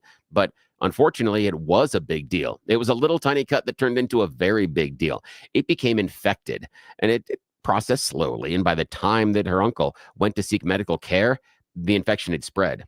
They had to amputate part of his foot, but that wasn't the end of the story because the infection had spread through his blood, into his bones, and his organs. He died days later. It wasn't the diabetes, wasn't anything else. It was the cut that did him in. So think about it. Ignoring the problem isn't going to fix the problem and can lead to a very, very serious problem. That's why you need to contact Wound Care Associates of Colorado at coloradowound.com. coloradowound.com. If you or anybody in your family is dealing with a slow healing cut, a pressure sore, a diabetic ulcer. Here's the thing. Wound Care Associates of Colorado goes old school. Their wound certified nurse practitioner comes to your home at your convenience. Yeah, you remember when the doctors used to do house calls? That's how they roll. That's what they do. That's how they're going to take care of you. They're going to make sure that you don't have to worry about transportation and you don't have to sit in that doctor's waiting room or maybe another medical facility where, all the sick people are. Because you got an open sore, an open wound. We talked about the dirt, germs, and bacteria that want access to you. Well, you don't want to sit there with all the dirt, germs, and bacteria in the waiting room and possibly in the care facility, right? Yeah, so don't do that. Take care of it at home. Wound Care, coloradowound.com, coloradowound.com to get a hold of Wound Care Associates of Colorado. They will come to your home. They will create a tailored care plan that will address your specific needs based on your injury. And then they will reduce the risk of complications and promote faster healing. That's the other thing that makes Wound Care Associates of Colorado different than all the others. They want to heal the wound. I know. It seems like, well, duh, Bill, of course you want to heal. Yeah, here's the thing. You go around, you talk to some of those other wound care facilities, they just want to maintain the wound. They're not looking at actual healing. They're not trying to close up that cut and prevent that dirt, germs, and bacteria from getting inside your system. No, they just want to maintain it so it doesn't get any worse. Well, Jennifer knows how that works out. So you understand how important this is to both her and to me. Wound Care Associates of Colorado. Contact them today. coloradowound.com, coloradowound.com. You get the treatment you need at the comfort and privacy of your own home. It's totally personalized, and they will improve your healing outcomes because they're not going to ignore the problem. They're going to fix the problem. Don't wait. Waiting can mean time that goes into the hospital. It can be surgeries or end up in a really tragic situation like what Jennifer Walker experienced. So don't wait. coloradowound.com, coloradowound.com. If you or someone in your family has a chronic wound, a sore, something that's just not healing, they'll do it right. They'll take care of you. And when you contact them, let them know you heard about them here on the Jeff and Bill Show because we sure do appreciate it. We'll be back in just a second. You are listening to the Jeff and Bill Show live on 710 KNUS. We are Denver's talk leader, News Talk 710 KNUS.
Welcome back to the Jeff and Bill Show. We are broadcasting live from CPAC. That's the Conservative Political Action Conference in Washington, D.C. People swinging by, having conversations. And the guy sitting down with me right now is a guy named Matt Coday.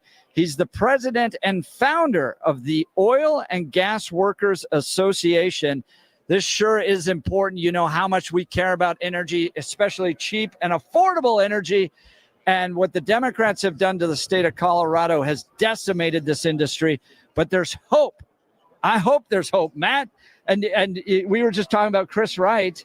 There's a lot of optimism about Chris Wright leading the Department of Energy. Oh, yeah. What a brilliant man. Chris Wright has been one of our industry and America's leaders for so long. And so it's really great to see President Trump appoint him as the Secretary of Energy. Well, let's talk about how the oil and gas workers in America are doing these days. You know what, right now, like you said, the word is optimism. There's a lot of hope because under Joe Biden and Kamala Harris, they did everything they could to try to destroy our industry.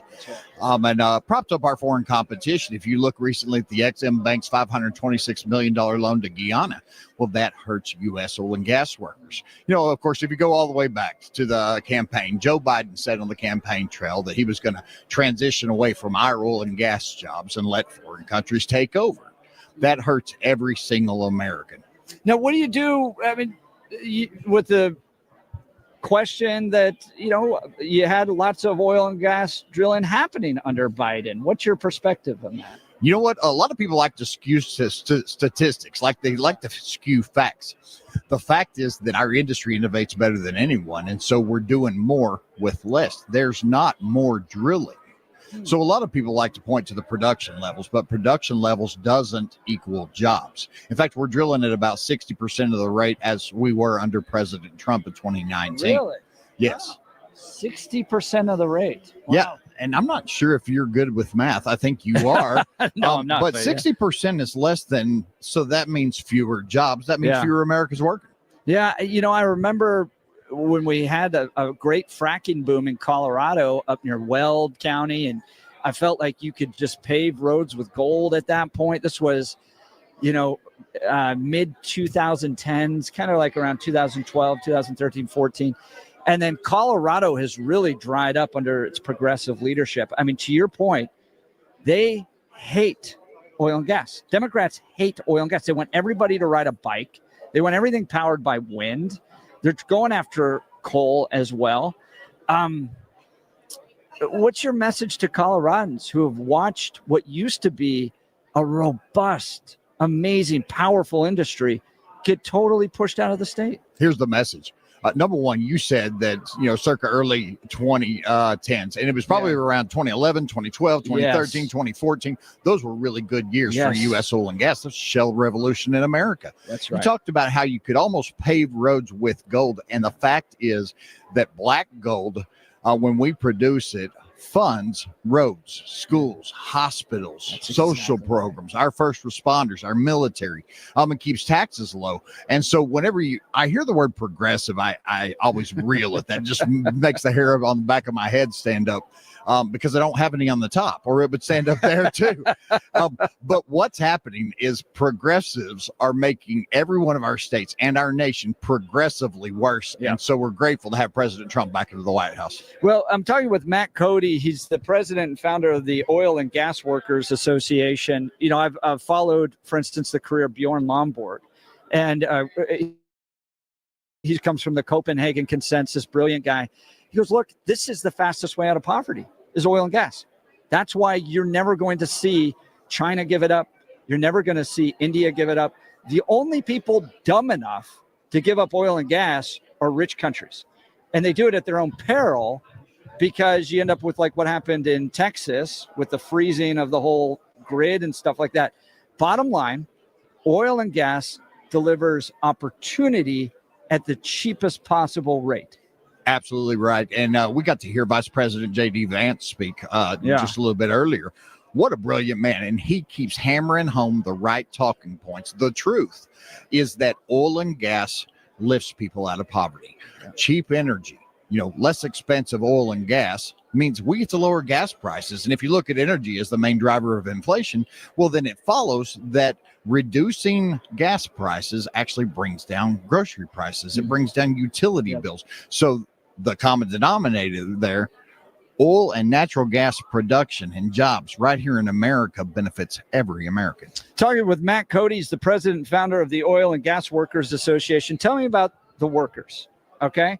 And how important oil and gas is to giving people good paying jobs that they don't have to go to a university and get some engineering degree in order to get. This is a quick way for somebody out of high school, maybe a little bit of college, to really provide a great living for their family. That's actually the key to it. There are a lot of really smart people who work in the oil field.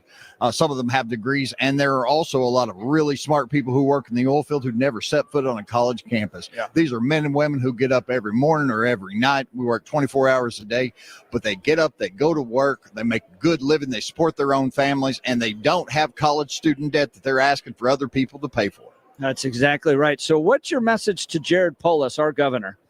Governor Polis, please resign now. We'd love for you to help every Coloradan, and the fastest way for you to do that is to resign now and let us elect a pro-oil and gas workers governor. Yeah, I agree with that. Bill, you got questions for our guest, Matt Coday, president and founder of the Oil Gas Workers Association? Yeah, I've got a question for you, Mr. Coday. Thanks for spending the time with the Jeff and Bill show today. I want to talk about Donald Trump talking about lowering energy prices by 50%. One, do you think it's realistic? Two, in your opinion, how will he accomplish that? That's a good question. Before President Trump was inaugurated first in 2017, a lot of people didn't think that he was going to be able to do a lot of the things he did, and yet he did. President Trump's focus on drilling in America, more drilling, increasing production by possibly 3 million barrels per day. Yes, it could do that. All right. So he thinks he can deliver on that. Now, how does that affect the oil and gas companies? And help me understand the economics on this, right?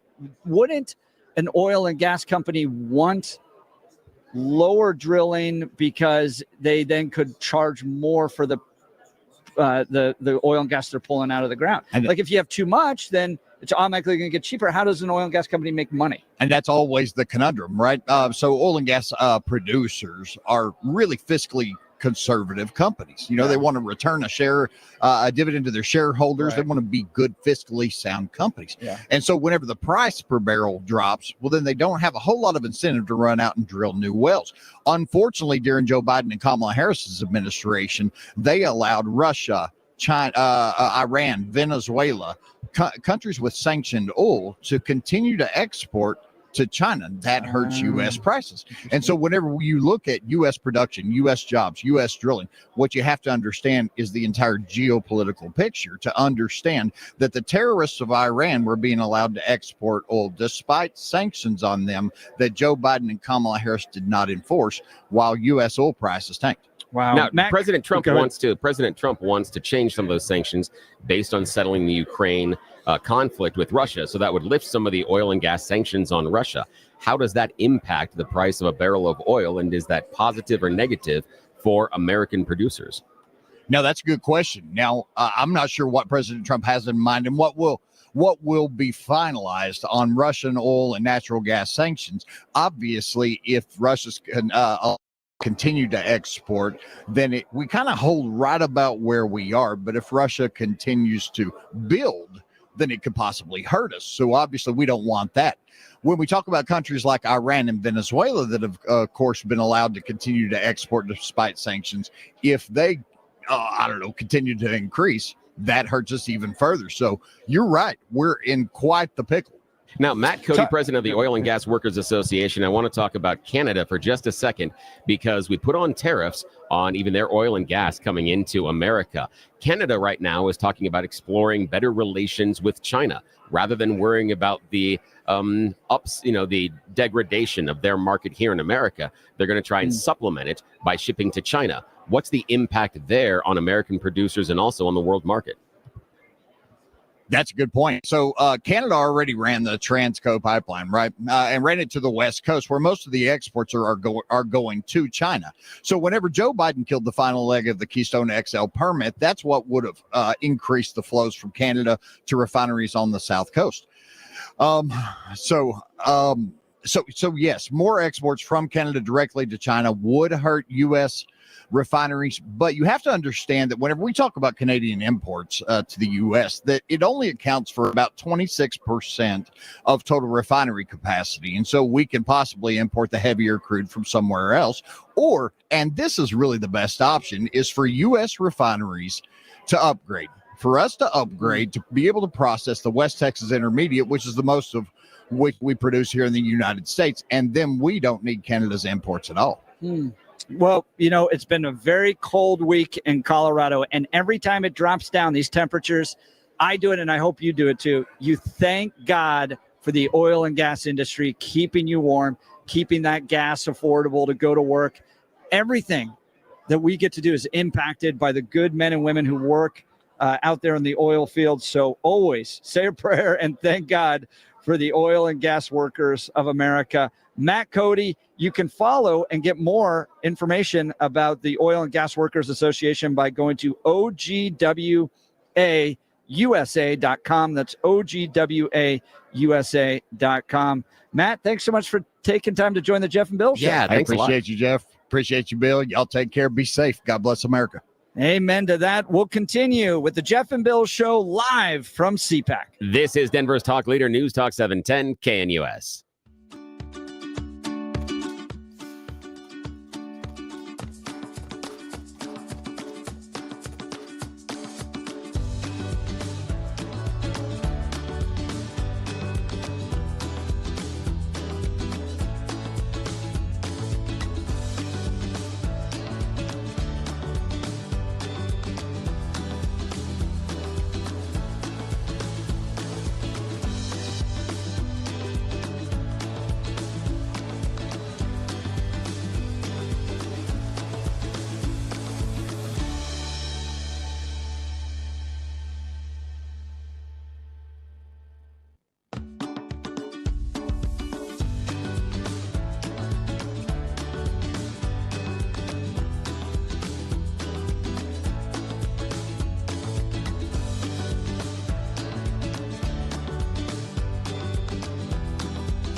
Called out Democrats' outrage over DOJ's efforts to cut weight. Republicans are pointing to millions.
Welcome back to the Jeff and Bill Show. We are live here from CPAC. That's the Conservative Political Action Conference in Washington, D.C. J.D. Vance took the stage earlier today.